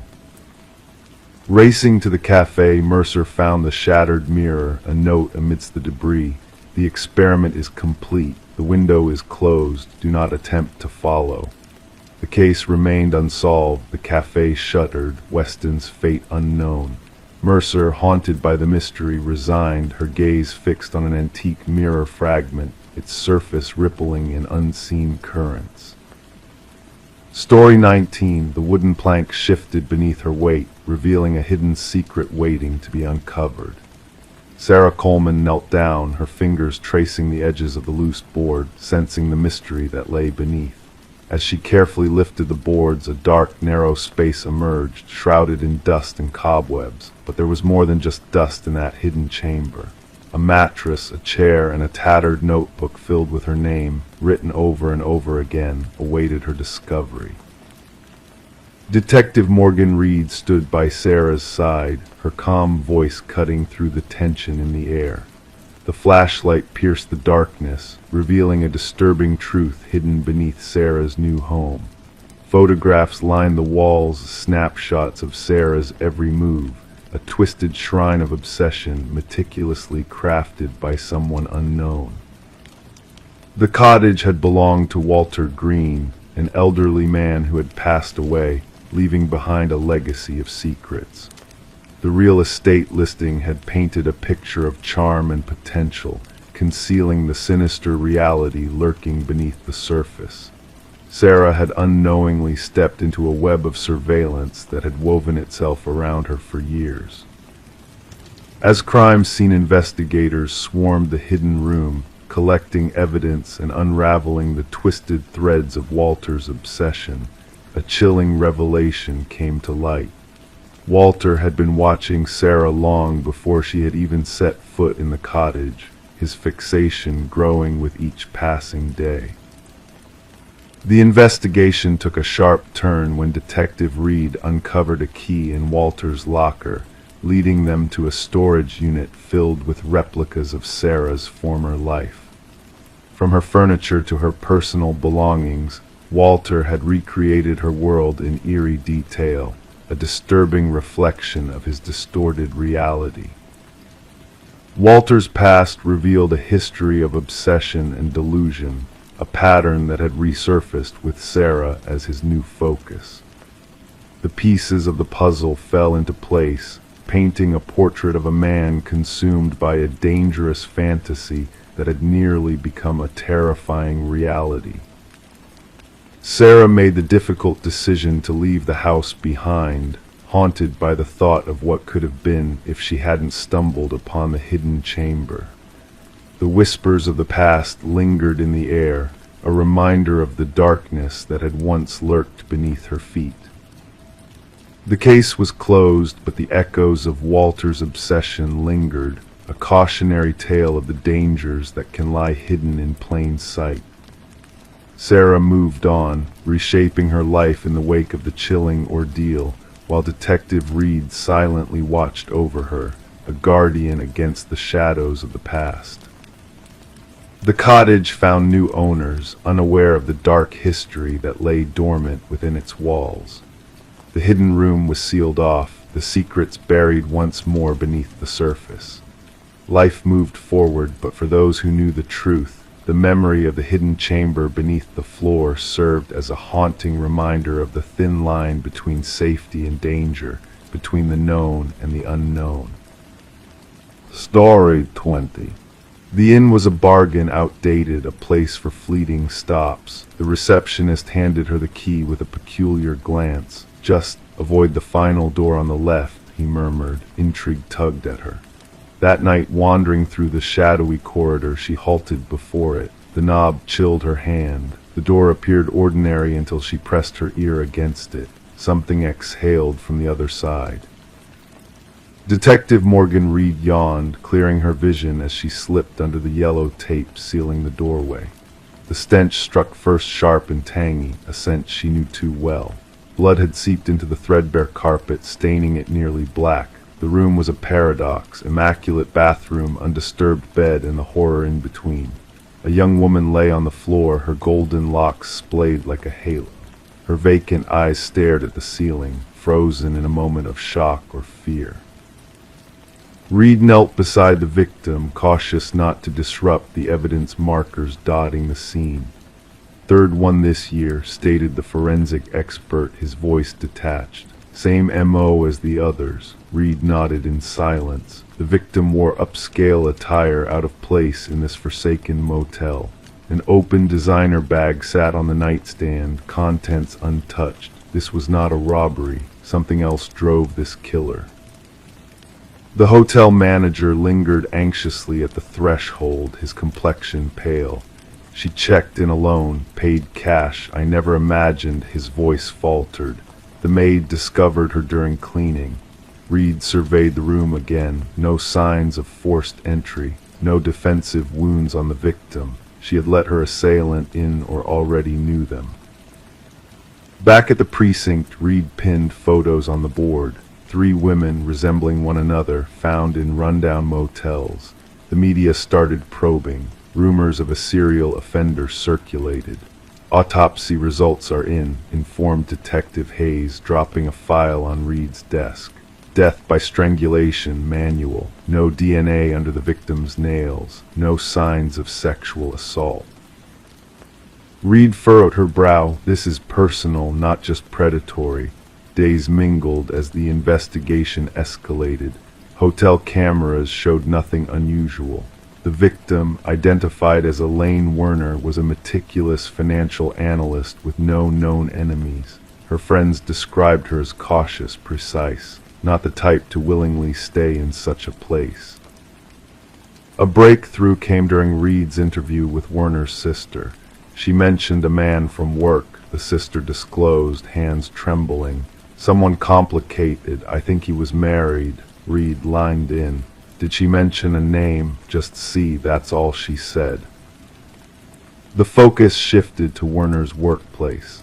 Colleagues depicted her as reserved, professional. None knew of any relationship. Yet in Werner's desk, Reed found a business card hidden in a calendar. Charles Emerson, Senior VP. Emerson appeared composed when questioned, worried, cooperative, appropriately distant. His alibi seemed airtight, dinner with his spouse and friends, but something in his gaze unsettled Reed. "Did you socialize with Elaine Werner outside of work?" Reed inquired casually. A flicker crossed Emerson's face momentarily. "Only professionally." Later that week, forensics matched partial prints from Werner's bag to Emerson. When confronted, his facade cracked. "We were involved," he confessed, "but I ended it. She threatened to expose me to my wife." "Sufficient reason to kill her," Reed pressed. Emerson's demeanor hardened. "I never visited that motel." However, hotel records painted a different picture. A credit card transaction for the neighboring room charged to Emerson's corporate card. In that room, a hidden camera was found in the shared vent. Evidence piled up. Fibers from Emerson's distinctive suit matched those on Werner's body. His DNA was on a glass in her room. On his home computer, recordings akin to the previous victims were discovered. The pattern emerged. Emerson selected women resembling his spouse in her youth. He lured them to specific motels, always choosing the room next to the last door on the left. equipped with surveillance gear. He filmed their encounters, then returned to erase the proof, the women themselves. In the interrogation room, Emerson's facade crumbled. They were going to ruin everything, he whispered. My reputation, my marriage, my life. The trial was swift but sensational. 3 families witnessed justice unfold in the sterile courtroom. Emerson showed no remorse, maintaining the same blank expression from his corporate days. Life without parole was his sentence. As officers led him away, Reed caught his gaze. For a fleeting moment, she glimpsed a void behind his mask, not humanity, but its absence. A hollow where empathy should have been. The media labeled it the door on the left case. Psychologists analyzed Emerson's psyche. True crime enthusiasts pored over every detail. Yet for Reed, the case never truly ended. Sometimes, strolling down hotel corridors, she found herself counting doors, pondering the secrets they harbored. In the evidence vault, 3 identical hotel keys linger, tagged and archived, tangible reminders that some doors, once opened, can never be shut. Story 21. The new homeowners saw the peculiar charm in the crackling old intercom system that stirred late at night. An artifact from a bygone era, reconfigured but left in obscurity. One evening, the husband, driven by curiosity, pressed the button. A faint whisper crackled through the speaker, asking, "Why did you come back?" Startled, he recoiled, hands trembling. His wife, standing behind him, softly murmured, "I never uttered those words." The Victorian manor stood nestled amidst ancient oak trees, its worn façade concealing a modernized interior. Daniel and Meredith Parker had acquired the property at a surprisingly affordable price, despite the real estate agent's uneasy demeanor during the tour. The intercom system, a vintage feature interlinking all rooms, had captivated the history-loving couple. Detective Sarah Reeves arrived at the estate, gravel whispering under her unmarked vehicle's tires. The call had reported a potential break-in, yet an undertone in the dispatcher's voice hinted at a deeper narrative. Daniel Parker, tall and ashen-faced, greeted her at the entrance, guiding Detective Reeves through the grand foyer. It all began with the intercom, he recounted, the static evolving into whispers, then coherent sentences. My wife thought it was my imagination until she heard it too. In the living room, Meredith sat rigid on an antique sofa, hands clenching an untouched steaming mug. "We stumbled upon something hidden behind the wall," she disclosed abruptly. Daniel wanted to expand the kitchen pantry, and as he tore down the drywall, her voice faltered. Concealed behind the wall, enfolded in decaying plastic, they unearthed a small leather-bound journal. Detective Reeves donned gloves before delicately unfurling its brittle pages. The script, elegant yet frantic, belonged to Alina, the presumed previous owner.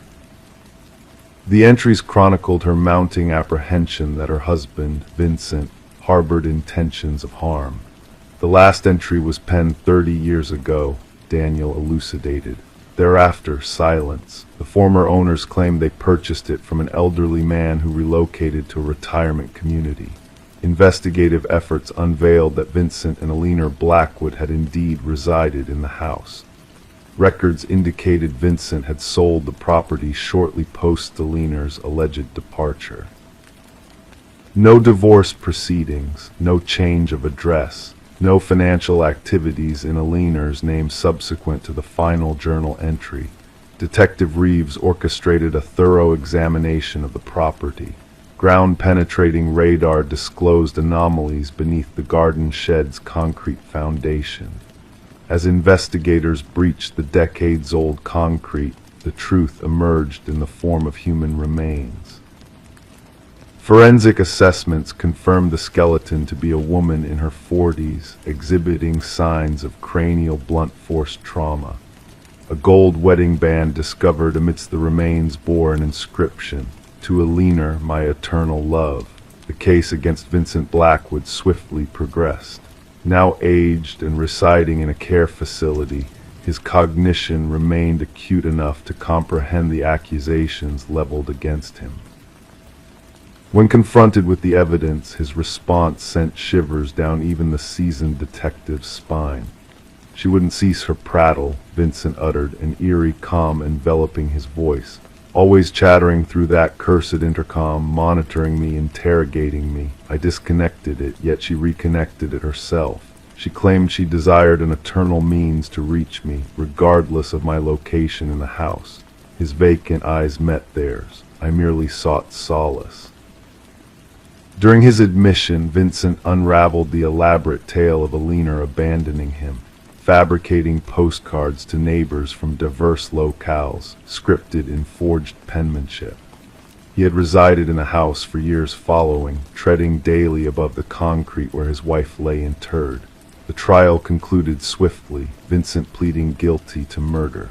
The presiding judge remarked on the premeditated nature of the crime and the decades-long web of deceit that ensued.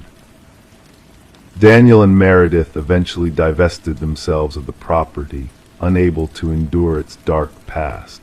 Before departing, they held a remembrance ceremony for Alina in the restored garden following the investigation. The intercom system was dismantled by subsequent owners during renovations.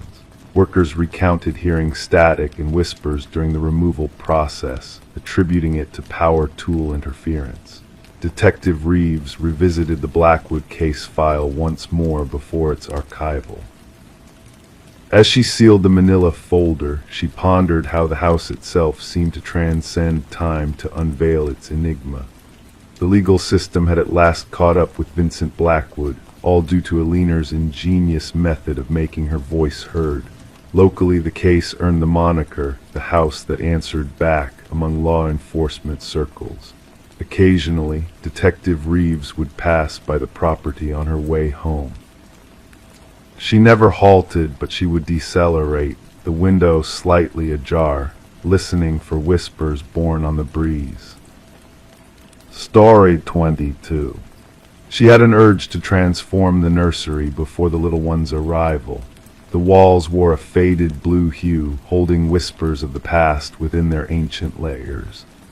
As the brush swept on the first coat of fresh white paint, a hidden secret emerged from beneath letters, initially faint, then gradually clearer, forming a cryptic message. "Don't let it hear you," her breath hitched in her throat. Stepping back, she noticed something peculiar, tiny handprints imprinted in the wet paint, too high for any child's reach. This discovery in the nursery of the Morgan residence marked the genesis of what would later be known as the Whispering House case. The young couple had acquired the Victorian-style home just a short while back, lured by its seemingly unbelievable price. The realtor had only mentioned minor cosmetic issues, conveniently omitting the shadowy history that lurked within the property's walls. Detective Sarah Klein arrived at the doorstep, a notebook clutched in her hands. A woman, her belly swollen with pregnancy and clad in paint-stained overalls, answered the door. Dark circles encircled her tired eyes. Sleep had eluded her for days. The detective observed the tremble in the woman's hands as she recounted finding the eerie message and handprints. "The previous owners vanished suddenly," the woman explained. "Neighbors claimed they departed in the dead of night, no moving truck in sight, just their essentials packed into the car." Walking through the aged residence, the detective's footsteps echoed on the creaking floorboards. Standing in the nursery, she examined the unfinished wall, the cryptic message still visible where the painting had been abruptly halted. Beside it, 5 small handprints pressed into the fresh paint, positioned at a height meant for an adult. Back at the precinct, Detective Klein delved into records regarding the property. The house had changed hands numerous times in 3 decades, a remarkably high turnover rate. Each family had resided there for less than 2 years. More unsettling were the child welfare reports linked to 3 of those families. Children spoke of whispers from the walls and eyes watching them sleep. The detective delved deeper, gathering construction records and historical documents. The house had once belonged to Alina Blackwood, a wealthy widow who ran a small orphanage on the premises during the early industrial era. Newspaper clippings detailed the mysterious disappearance of 5 children under her care, presumed to have run away. When a leaner passed, workers renovating the house discovered a hidden chamber behind the nursery wall. Inside, they uncovered children's belongings, tiny shoes, toys, and garments, but no trace of the missing children. The case grew cold, relegated to dusty archives. Detective Klein interviewed former residents, piecing together a chilling narrative. Each family with children recounted strange events, toys moving on their own, childish laughter resonating in empty corridors, and crayon drawings materializing on walls. Most dismissed these occurrences as figments of imagination until the ominous writing surfaced. The message varied slightly in each account. Don't let them find you. Don't make a sound. Don't let it hear you. Always the same handwriting, always unveiled during nursery repaints. A forensic linguist compared the writing to samples from a leaner Blackwood's journals, confirming a match. More unsettling were the handprints, consistent in size and placement across generations, despite different children inhabiting the home. The investigation took a grim turn when the detective persuaded the current owners to permit ground-penetrating radar in the basement. The technician identified anomalies in the readings, 5 distinct shapes beneath the concrete floor, each resembling a child's size. Breaking through the concrete revealed a gruesome truth: 5 small sets of remains arranged in a circle. Forensic analysis indicated the children perished during Alina's tenure in the house. Each child wore a pendant engraved with their name, the 5 orphans who were believed to have fled. Luminol was sprayed throughout the nursery, revealing glowing handprints on every wall, concealed beneath layers of paint, invisible to the naked eye. Countless handprints at various heights, as if the children had strived to escape. Alina's journals, retrieved from county archives, exposed her twisted beliefs. She thought orphaned children possessed unique spiritual energy. By confining them in the hidden room, she aimed to siphon their life force to prolong her own existence. The children etched their warnings into the walls with nails and bits of metal, hoping future occupants would uncover their tragic end. The case concluded with a proper burial for the 5 victims, finally recognized not as runaways but as victims of foul play. The house remained vacant, the expectant couple refusing to set foot inside even to retrieve their belongings. Detective Klein submitted her final report, documenting the luminol illuminated handprints and the hidden message. She noted that while justice had been served for the initial victims, an inexplicable presence lingered within the house, something that transcended paint layers and time. The nursery walls were demolished during the cleanup, yet workers reported hearing children's whispers emanating from the debris. None dared return after their shift concluded. The house was eventually condemned, another unsolved case relegated to a dusty cabinet, a tangible resolution juxtaposed with spiritual enigmas that would forever remain unanswered. The detective preserved one photograph from the investigation, 5 glowing handprints in the darkness, a haunting testament that certain crimes leave imprints that no amount of fresh paint can conceal. Story 23. The old house sat silent, untouched by life for what seemed like an eternity. Whispers among the neighbors spoke of a young woman who had vanished, leaving behind a void that lingered in the air. When the new occupants crossed the threshold, they encountered a peculiar sight: the bedroom sealed shut from within. With effort, they forced the door open, unveiling a room frozen in time, cloaked in the weight of neglect and secrets. Inside, the atmosphere was thick with dust, a solemn reminder of years gone by. Yet amidst the stillness, an unsettling feeling crept in, like a shadow dancing at the edge of perception. The bed stood neatly made, the mirror gleaming in eerie perfection, and there upon the desk a solitary candle had surrendered to time, its essence drained into a pool of hardened wax, a silent witness to forgotten moments. But what captured their attention was the notebook, its pages adorned with fresh ink that seemed to defy the passage of time. Detective Morgan delved into its contents, while forensic experts combed the room for traces of the past. The meticulous handwriting belonged to Elise Winters, a name etched in the annals of a mystery that refused to be forgotten. Her words, once vibrant on the page, now whispered of shadows and unseen dangers. "I know he's watching me tonight," the final entry echoed, a chilling testament to a fear that had consumed her. The ink bore the weight of urgency, of a truth desperate to break free from the confines of silence. Detective Morgan carefully secured the notebook, a fragile relic of a life interrupted, as the scent of dust mingled with an elusive hint of something more, a scent that lingered like a wistful memory. The landlord stood in the doorway, a ghostly figure amidst the remnants of a forgotten tale. His words tumbled forth, a confession of neglect and ignorance, as he grappled with the haunting reality that had been unearthed within his own walls. Elise, once a paralegal entwined in the machinations of a prestigious firm, now a specter haunting the corridors of justice. As the investigation unfolded, a tapestry of deceit and betrayal unfurled before them. Elise's colleagues painted a portrait of a woman burdened by secrets, her dedication overshadowed by a growing unease. The pieces of the puzzle slowly fell into place, revealing a web of lies and corruption that had ensnared her in its grasp. In the room where time stood still, where shadows danced in the flickering candlelight, the truth awaited its moment of reckoning.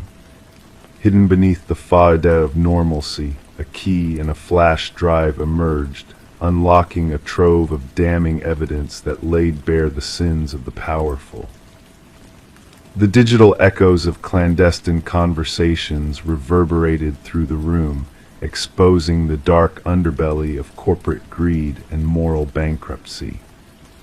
The revelations cast a pall over those involved, their guilt woven into the very fabric of their existence.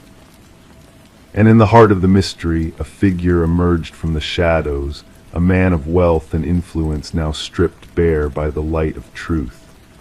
Vincent Harriman, once untouchable in his power, now stood exposed, his crimes laid bare for all to see.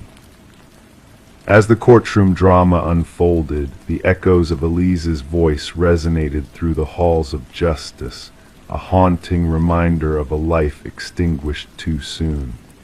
Her legacy, a testament to courage and unwavering resolve, stood as a beacon in the darkness of deceit. The house, a silent witness to the secrets it harbored, stood abandoned once more, its walls echoing with the whispers of the past. The light in the window flickered like a ghostly presence, a reminder of the young woman who had dared to defy the shadows that sought to consume her. In the end, justice prevailed, not in the courtroom or the halls of power, but in the quiet room where a young woman's truth had been etched into the very walls. Elise Winters, though gone, lived on in the echoes of her words, a testament to the power of one voice against the forces of darkness. And so the house stood as a monument to her memory, a silent guardian of a truth that could not be erased. The mystery of the locked room had been unraveled, but the legacy of Elise Winters endured, a flickering light in the vast expanse of shadows. Story 24. The real estate listing made no mention of a basement. The blueprints held no clue to its existence. Yet as the family peeled back the worn carpet, they uncovered a door concealed beneath. A heavy, rusted handle awaited them. Together they strained to open it. Stale air, thick with the scent of damp earth, greeted them. Steps descended into darkness. They braced for storage space, but found a solitary chair under a swaying light bulb. And on the wall behind it, a series of photographs of themselves. The Mercer family had settled into the suburban home during a winter of early darkness and bare trees. The aging structure exuded character, a history they hadn't fathomed. Little did they know the depth of history within those walls, how violently it would collide with their present. Detective Sarah Connors and her partner arrived at the scene, the crime unit already cordoning off the area with fluttering yellow tape. Mrs. Mercer's voice trembled over the phone as she recounted the hidden chamber beneath their home. "We must document everything before anyone else enters," Connors directed, donning latex gloves with practiced ease. Camera flashes pierced the darkness as the forensics team captured the basement scene. The wooden steps groaned with each footfall. The basement, a cramped space akin to a standard bedroom, boasted concrete walls painted a dull gray. A single chair anchored in the center, beneath the harsh glare of the bare bulb casting shifting shadows. Yet it was the lineup of photographs that seized attention, 37 images meticulously arranged in chronological order. "These span nearly 4 weeks," noted Connor's partner, studying the timestamps on the prints. "Look at this one, Mrs. Mercer dozing on the couch. Mr. Mercer at the kitchen table, the kids in their rooms." The investigation unveiled no signs of forced entry, no evidence of intrusion. The security system had remained silent, nothing stolen, only privacy breached, safety shattered. Fingerprints, mostly from prior homeowners, littered the basement. The house had changed hands 6 times in a decade, each family departing within a year at diminishing prices. None had spoken of a hidden basement. "We need to interview every past owner," Connors ordered, flipping through her notes. The case darkened as they delved into the history. Inconsistencies marred property records, altered blueprints, withdrawn permits, redacted inspection reports. A breakthrough emerged during the interview with the contractor who renovated the house 7 years earlier. His face drained of color at the sight of the basement photos. "That room isn't real," he insisted, hands trembling. "I stripped that place down to the bones. No basement, no door, just dirt and concrete under that living room." Data extracted from a hidden memory card revealed hundreds more images on their evidence boards, not just of the Mercers, but of former families. Children asleep, parents bickering, intimate moments and mundane routines, all captured by an unseen voyeur.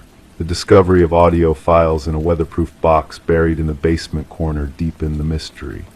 Recordings of conversations held in various rooms, their clarity hinting at concealed microphones throughout the house. "We must search every wall," Connors urged, tension lacing her voice. "Inspect air vents, light fixtures, outlets. Someone has spied on these families for years."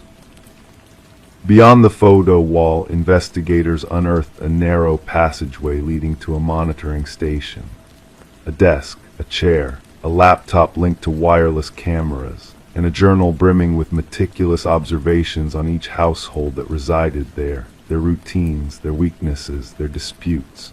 The script mirrored samples from the original builder, Edward Kelvin, who had perished during the house's construction, a fact that grew dubious with progress. No death record, no funeral arrangements. Edward Kelvin had vanished from official records. His final journal entries spiraled into madness. Phrases like "they never see me" and "they never look down" recurred. The concluding page bore one sentence: "The next family arrives tomorrow." Fingerprint analysis confirmed the chilling truth. Edward Kelvin had remained within the house he erected, hidden in its recesses, creating a network of vantage points to observe the families who believed themselves alone. The manhunt spanned 3 days, culminating in his discovery curled within a crawlspace amidst the second-floor bedrooms. Thin and wiry, his eyes blinked against the torchlight, unaccustomed to direct exposure.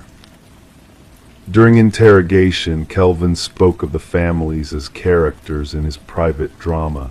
He watched with detached precision, never interfering, only documenting. "They welcomed me in," he murmured to investigators, his tone calm. They signed the contract, they became mine. The psychological evaluation diagnosed Kelvin with severe delusions, viewing himself as the house's guardian rather than an intruder. The families were fleeting guests in his eternal abode. The Mercers never returned, abandoning their possessions and fleeing with only essentials. The house stood vacant as the legal proceedings unfolded. The trial uncovered the extent of Kelvin's surveillance network, secret rooms accessible via crawl spaces, spying points integrated into the structure, meticulously planned from the house's inception. When the jury rendered their judgment, Kelvin remained impassive, lost in the labyrinth of his mind, still traversing unseen corridors of a house now existing solely in memory. The property met its end, razed and its soil replaced, but for the families, the violation lingered. Not in what was taken, but in what they never knew existed, observing, listening, recording their intimate moments from within trusted walls. At times, in solitude, they glanced upward, wondering if they truly stood alone, if they ever had. Story 25, The Mystery of Reflections. She gently wiped away the steam from the mirror, her reflection staring back at her. Everything seemed normal, her features in place, her attire unchanged. Yet a subtle sense of unease crept over her as she gazed longer. A flicker caught the corner of her eye, a movement that didn't seem her own. Turning away, she expected her reflection to follow suit, but it remained still, almost watching her. Thus began the enigmatic case of Rebecca Thorne, unfolding in the quiet embrace of her modest apartment nestled in a serene suburban neighborhood. Known for her meticulous nature and reserved demeanor, Rebecca led a solitary existence, her interactions limited to polite exchanges with neighbors.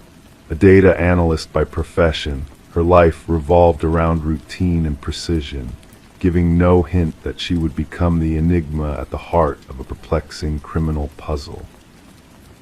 The initial signs were subtle. Objects in her home shifted inexplicably, a coffee mug relocated, books rearranged, her toothbrush out of place. At first, she dismissed these anomalies as mere lapses in memory, attributing them to her long hours immersed in work, lost in the monotonous dance of spreadsheets and fluorescent lights. Detective Marion Shaw's involvement came after weeks of these disturbances when Rebecca, finally feeling the weight of unease pressing down on her, reached out to the authorities. Initially deemed non-criminal, the incidents were brushed off as potential mental health concerns rather than police matters. There was nothing concrete, Shaw later recounted. No signs of forced entry, no missing items, just a woman feeling the shadows of uncertainty in her own home. The pivotal moment arrived with the chilling bathroom mirror incident, recounted vividly by Rebecca during her subsequent meeting with the police. Her reflection seemed to move independently, an eerie sensation of being watched even in solitude. This time she brought proof, a security camera trained on her front door. The footage unearthed a revelation that sent shivers down even the most seasoned officers' spines. The grainy recording captured Rebecca leaving for work, followed by an exact replica of her returning home minutes later, using a key to unlock the door. Forensic scrutiny confirmed no tampering or digital trickery. The doppelganger moved with precision, dressed identically, even carrying Rebecca's distinctive leather bag. However, irrefutable evidence from her workplace security system showed Rebecca already clocked in across town. "We're facing a doppelganger scenario," Detective Shaw informed her superiors. "Someone who has meticulously studied Miss Thorne to mimic her with unsettling accuracy." The investigation delved deeper, revealing fingerprints solely belonging to Rebecca, with no trace of foreign DNA. Neighbors reported routine sightings of Rebecca, nothing out of the ordinary, just her daily comings and goings. Amidst escalating disturbances, Rebecca documented each aberration meticulously. Changes in her home multiplied, food vanished from her fridge, mysterious searches appeared on her computer, and unsettling selfies surfaced on her phone, images of her with an off-kilter smile or an intense gaze she could not recall capturing. "I feel like I'm losing my mind," she confided to Detective Shaw, her voice tinged with a blend of fear and confusion. "Or perhaps someone is orchestrating this facade to drive me to the brink." The breakthrough emerged when a pattern surfaced in the security footage. The doppelganger only infiltrated during Rebecca's absence, precisely timed to coincide with her pre-scheduled engagements, therapy sessions, yoga classes, Sunday grocery runs. It was not randomness, but a calculated intrusion into her meticulously structured life. A forensic psychologist theorized they were facing a fixation case, someone consumed by the desire to assume Rebecca's identity, to step into her existence, maybe even supplant her entirely. Such obsessions, though rare, had precedent in the annals of psychological studies. The perpetrator, in a state of psychological fracture, fixated on a victim embodying qualities they coveted: stability, beauty, success. The investigation veered towards Lily Winters, a former colleague of Rebecca's, dismissed for escalating erratic behavior. Lily had shared a close professional bond with Rebecca, often remarking on their uncanny similarities. Post-termination, she inundated Rebecca with unsettling emails, hinting at a merging of identities. "Sometimes I feel more like you than you do," one message ominously declared. A search warrant granted insight into Lily's abode, unveiling a nightmarish tableau that transformed the case from puzzling to chilling. One room stood as a shrine, a meticulous replica of Rebecca's bedroom adorning the walls with countless images of her daily routines, her social interactions, all clandestinely captured. A closet overflowed with duplicates of Rebecca's wardrobe, while meticulous notes chronicled her mannerisms, speech patterns, and daily rituals. More disturbing were the practice tapes, where Lily painstakingly mimicked Rebecca's walk, gestures, and expressions. The transition from awkward emulation to near-perfect replication was unnerving, a testament to Lily's relentless pursuit. "She aimed to become me," Rebecca whispered, confronted with the unsettling evidence. "Not merely copying, but erasing me from existence." Deep within Lily's lair, sophisticated tools for key replication and access card duplication lay concealed, evidence of a covert system tracking Rebecca's movements. Yet Lily's endgame remained elusive. Journals unearthed in her sanctuary oscillated between first and third person, blurring the lines of reality, referring to Rebecca interchangeably as me and her within the same page. The final entry sent a chill through the investigators. "Soon, only one of us shall remain the stronger version." As the authorities moved in to apprehend Lily, she vanished without a trace, leaving behind a disheveled apartment and a void in her wake. A nationwide alert was issued while Rebecca found sanctuary under continuous surveillance, shielded in a secure location. For 3 weeks, every facet of Rebecca's former existence was under vigilant scrutiny, awaiting Lily's inevitable reappearance. But the case took a harrowing turn when a security guard at Rebecca's former workplace reported an anomaly. Surveillance footage captured someone resembling Rebecca entering the premises on leave, maneuvering through the corridors to her erstwhile desk, scouring through files for 40 minutes before departing. Meanwhile, the real Rebecca remained cloistered in a shielded safe house, unable to have been present at her former workplace. The grim truth dawned: Lily had executed her gambit, slipping seamlessly into Rebecca's life, as the original retreated into seclusion. The case, perpetually open, held Lily Winters as a fugitive at large. Rebecca Thorne chose a new identity in an undisclosed refuge, forever severed from her former existence. Detective Shaw kept a photograph on her desk, a striking resemblance between two women, one Rebecca Thorne, the other Lily Winters. She scrutinized their features, searching for nuances that might set them apart. The true terror lies not in resembling or sounding like another, Shaw often recounted to her protégés, but in the fervor to assume another's identity, erasing oneself in the process. Our identity, our essence, is our most precious possession, safeguarded until someone seeks to usurp it. And in the silent whispers of the night, the enigma of reflections lingered a tale of mystery, obsession, and the fragile boundaries of identity. Story 26.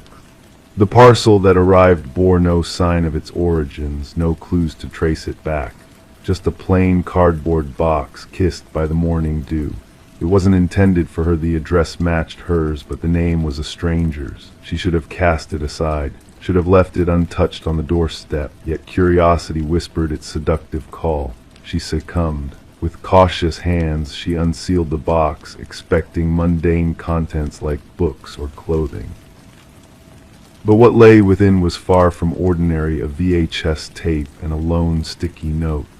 Watch alone. Sarah Miller gazed down at the dark plastic cassette cradled in her hands. Its weight felt off, burdened with secrets unsaid. Her fingertips brushed the worn edges, sensing the history etched into the plastic. The note, bearing the urgent scrawl of a troubled hand, added to the mystery. Around her, the suburban world hummed with its routine melodies, the distant bark of a dog, the laughter of children, the drone of a lawnmower, oblivious to the enigma that had just crossed her threshold. Sarah carried the package inside, placing it on her kitchen counter as doubt tiptoed into her thoughts. The name Daniel Whitaker meant nothing in her memory. She had dwelled in this house for years, never encountering that name before. The previous occupants, the Johnsons, had bid farewell to this address, seeking solace near their grandchildren. Curiosity wrestled with unease as she eyed the relic of a VCR, a nostalgic relic. There was a pull to the tape, a mystery veiled in faded black plastic. Against her instincts, Sarah slid the tape into the machine. Initially, static danced across the screen, a symphony of white noise that gradually sharpened into clarity. A dimly lit room materialized, illuminated by a single lamp. The camera's angle was askew, as if hastily positioned. A man sat in a wooden chair, shrouded in shadow at first. "My name is Daniel Whitaker." His voice, soft yet resolute, broke the silence. "If you're watching this, someone has found you, and they will find me too." Leaning forward, he revealed a face weathered by sleepless nights and relentless anxiety, tired eyes, scruffy stubble, disheveled hair. "I am innocent. I need you to believe that." They planted evidence, linked me to her murder without a shred of truth. The camera quivered as Daniel adjusted it, unveiling more of the austere room's barrenness. "They framed me. The official narrative will paint me as her killer, claiming we had a history, that we quarreled, that witnesses heard our disputes. Lies. I never crossed paths with Catherine Walsh until she became a headline." His voice wavered, dead, slain in her own home, and suddenly my DNA tainted the crime scene. Detective Eliza Ramirez scrutinized the identical VHS tape before her, the fifth in a series. 5 tapes, 5 unique recipients, all carrying Daniel Whitaker's desperate plea, a man accused of Catherine Walsh's murder who had vanished into shadows on the day her life ended. The Walsh case had seemed straightforward initially. A young professional strangled in her bedroom. No signs of forced entry, traces of a struggle. DNA evidence pointing firmly at Whitaker, whose past transgressions had left a fingerprint trail in the system. Witnesses reported his presence near her residence in the weeks leading to the tragedy. Phone records placed him in the vicinity that fateful night, a closed case until the tapes emerged. The tapes complicate matters, Detective Ramirez voiced into her recorder, updating her case log. Whitaker is either orchestrating an elaborate ruse or exposing a deeper darkness. Her evidence board displayed fragments of a puzzle Catherine Walsh's smiling visage, chilling crime scene photos, maps plotting the tape deliveries, and at the center, Daniel Whitaker's haunting driver's license photo. His eyes seemed to implore her, seeking understanding. The investigation veered off its expected course when Ramirez unearthed Catherine Walsh's involvement in a whistleblower case against PharmaCorp, a pharmaceutical giant entwined with governmental ties. Walsh had uncovered discrepancies in their clinical trials' proof of concealed side effects in a rush-to-market drug. She was a whistleblower, a former colleague confided to Ramirez, eyes darting nervously. Catherine possessed evidence, documents that pinned executives for their cover-up. The trial loomed ahead. Oddities began to surface. The DNA evidence appeared almost too pristine, placed in locations defying logic within the crime scene. Testimonies about Whitaker sounded rehearsed, echoes of a manufactured script, and security footage from nearby establishments mysteriously corrupted during the pivotal hours of the murder. 3 days later, Sarah Miller received a second package. It held a trove of incriminating documents, clinical reports, internal correspondences, email exchanges, all from PharmaCorp, all bearing Catherine Walsh's digital signature, all validating her claims. The focus of the inquiry shifted. Detective Ramirez reached out to the other recipients, weaving together Whitaker's cryptic trail of breadcrumbs. He had twalled in IT security for a PharmaCorp contractor, a ghost to Catherine but a witness to her flagged presence in a shadowed system. They monitored her, Whitaker elucidated in a subsequent tape. I glimpsed the surveillance directives within the network. They knew she was amassing proof, and then I found myself locked out. The following day she lay lifeless, and I was cast as her killer. The case cracked open when Sarah Miller discerned a crucial detail in her copy of the tape, a reflection in a window behind Whitaker, revealing a row of storage units. Collaborating with Ramirez, they unveiled the unit's location. Within Unit 217, the truth lay bare. Whitaker's journal chronicled the conspiracy. Catherine's original files were nestled within. And damningly meticulous plans to frame Whitaker, scripted by PharmaCorp's security chief, a former law enforcer with access to evidence protocols. Justice wasn't swift or theatrical but methodical, anchored in irrefutable proof. 3 executives faced charges. The security head confessed, striking a pact to testify against his superiors. The tainted drug was yanked from consideration. Daniel Whitaker emerged from the shadows, hollowed by his fugitive days. Charges against him dissolved, yet the ordeal had etched its scars. Sarah Miller crossed paths with him once as he reclaimed his tape. They shared a fleeting moment on her porch where his journey had begun.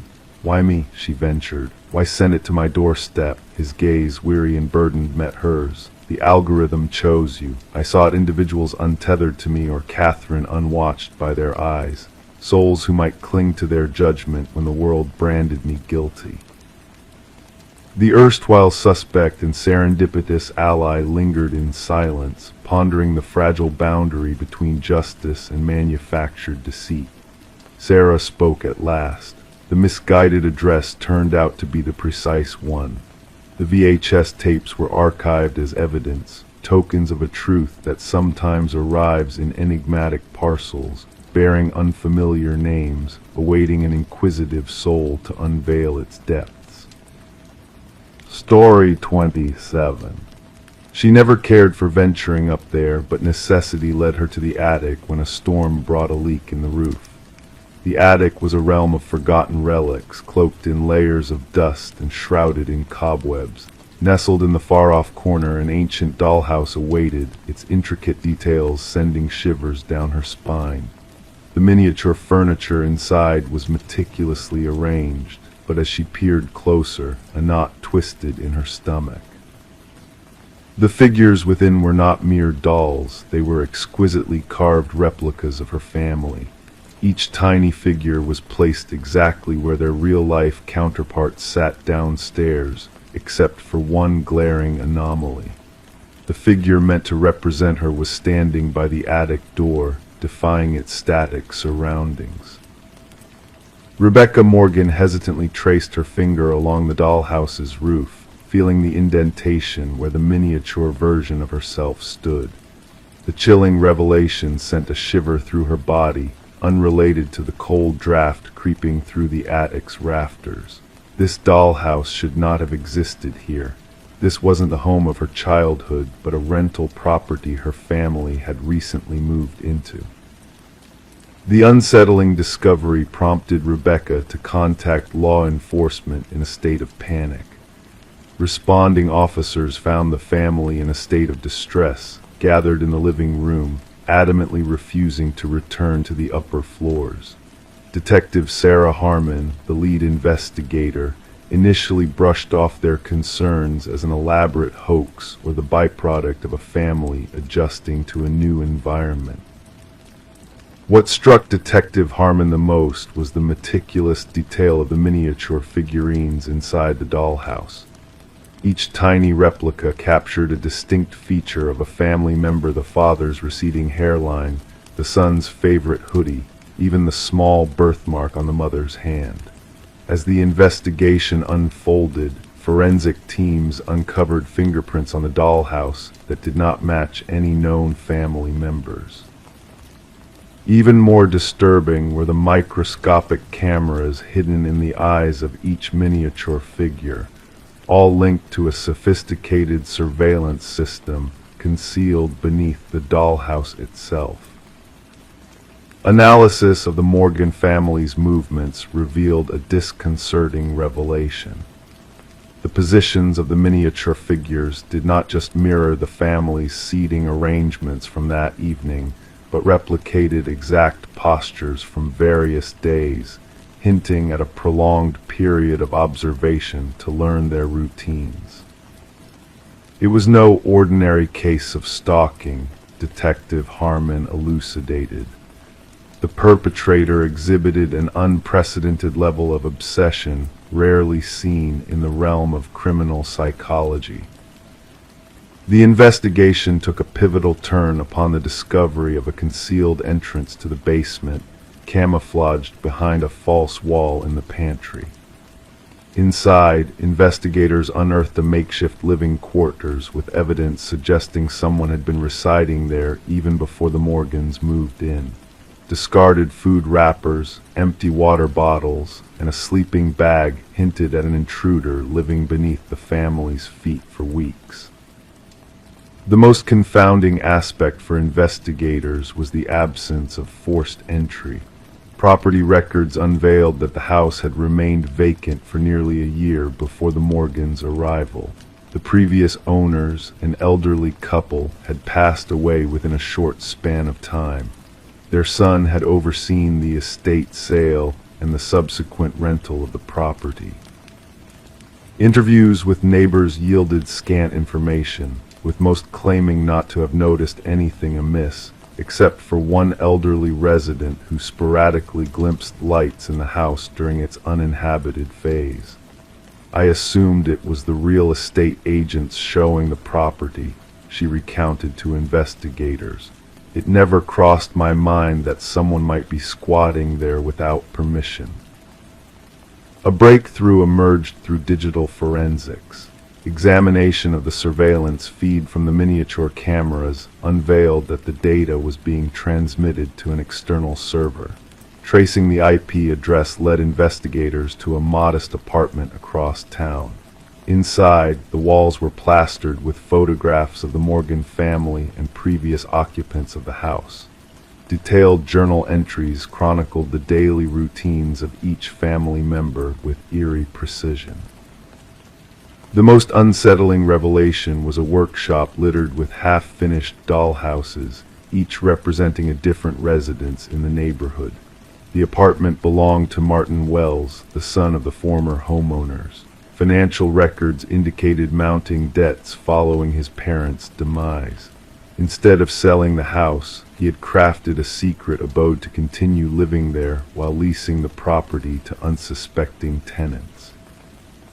The dollhouse was his command center, expounded the forensic psychologist assigned to the case. Each figurine symbolized someone under his watchful gaze.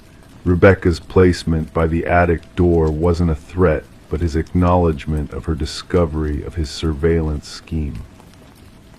During interrogation, Wells remained eerily composed as he elucidated his motives. They were residing in my childhood home, sleeping in my parents' bedroom. I needed assurance they were treating it with due respect. When probed about the positioned figures, he merely stated, "I wanted them to comprehend that I was always watching." A psychological assessment unveiled a convoluted case of possessive delusion. Wells struggled to cope with the loss of his childhood abode and devised an intricate system to retain dominion over it. The dollhouse metamorphosed into his conduit to possess both the property and its inhabitants. The Morgan family never set foot in that house again. Rebecca later reflected on the most haunting aspect, a realization that someone had been observing them all along, measuring their lives, reducing them to mere playthings. The true horror lay not in the dollhouse itself, but in comprehending that, in his twisted perspective, they were mere pawns to be manipulated and scrutinized. Wells faced multiple charges including stalking, invasion of privacy, illegal surveillance, and breaking and entering. The case prompted a reevaluation of real estate disclosure laws concerning deaths on properties and the responsibility of agents to ensure homes are vacated appropriately before new occupants move in. During his sentencing, the judge underscored the profound violation the Morgan family endured. You did not merely invade their residence, you violated their sense of security and independence. You intruded upon their most intimate moments and recreated them for your gratification. What unnerves criminologists the most about this case is how long Wells could have continued his clandestine activities had Rebecca not stumbled upon the dollhouse. Examination of his journals suggested he had surreptitiously resided within homes for nearly 2 years, moving from one property to another, constructing dollhouses for each observed family. The Morgan family eventually found solace in a new dwelling far from their previous abode. However, in her victim impact statements, Rebecca confessed to habitually inspecting closets and crawl spaces. She eradicated all traces of dollhouses and miniatures from their new abode. "At times I still feel like an unseen eye is upon me," she murmured. "I wonder if somewhere out there, someone is still manipulating a miniature version of me in a dollhouse I have not yet uncovered."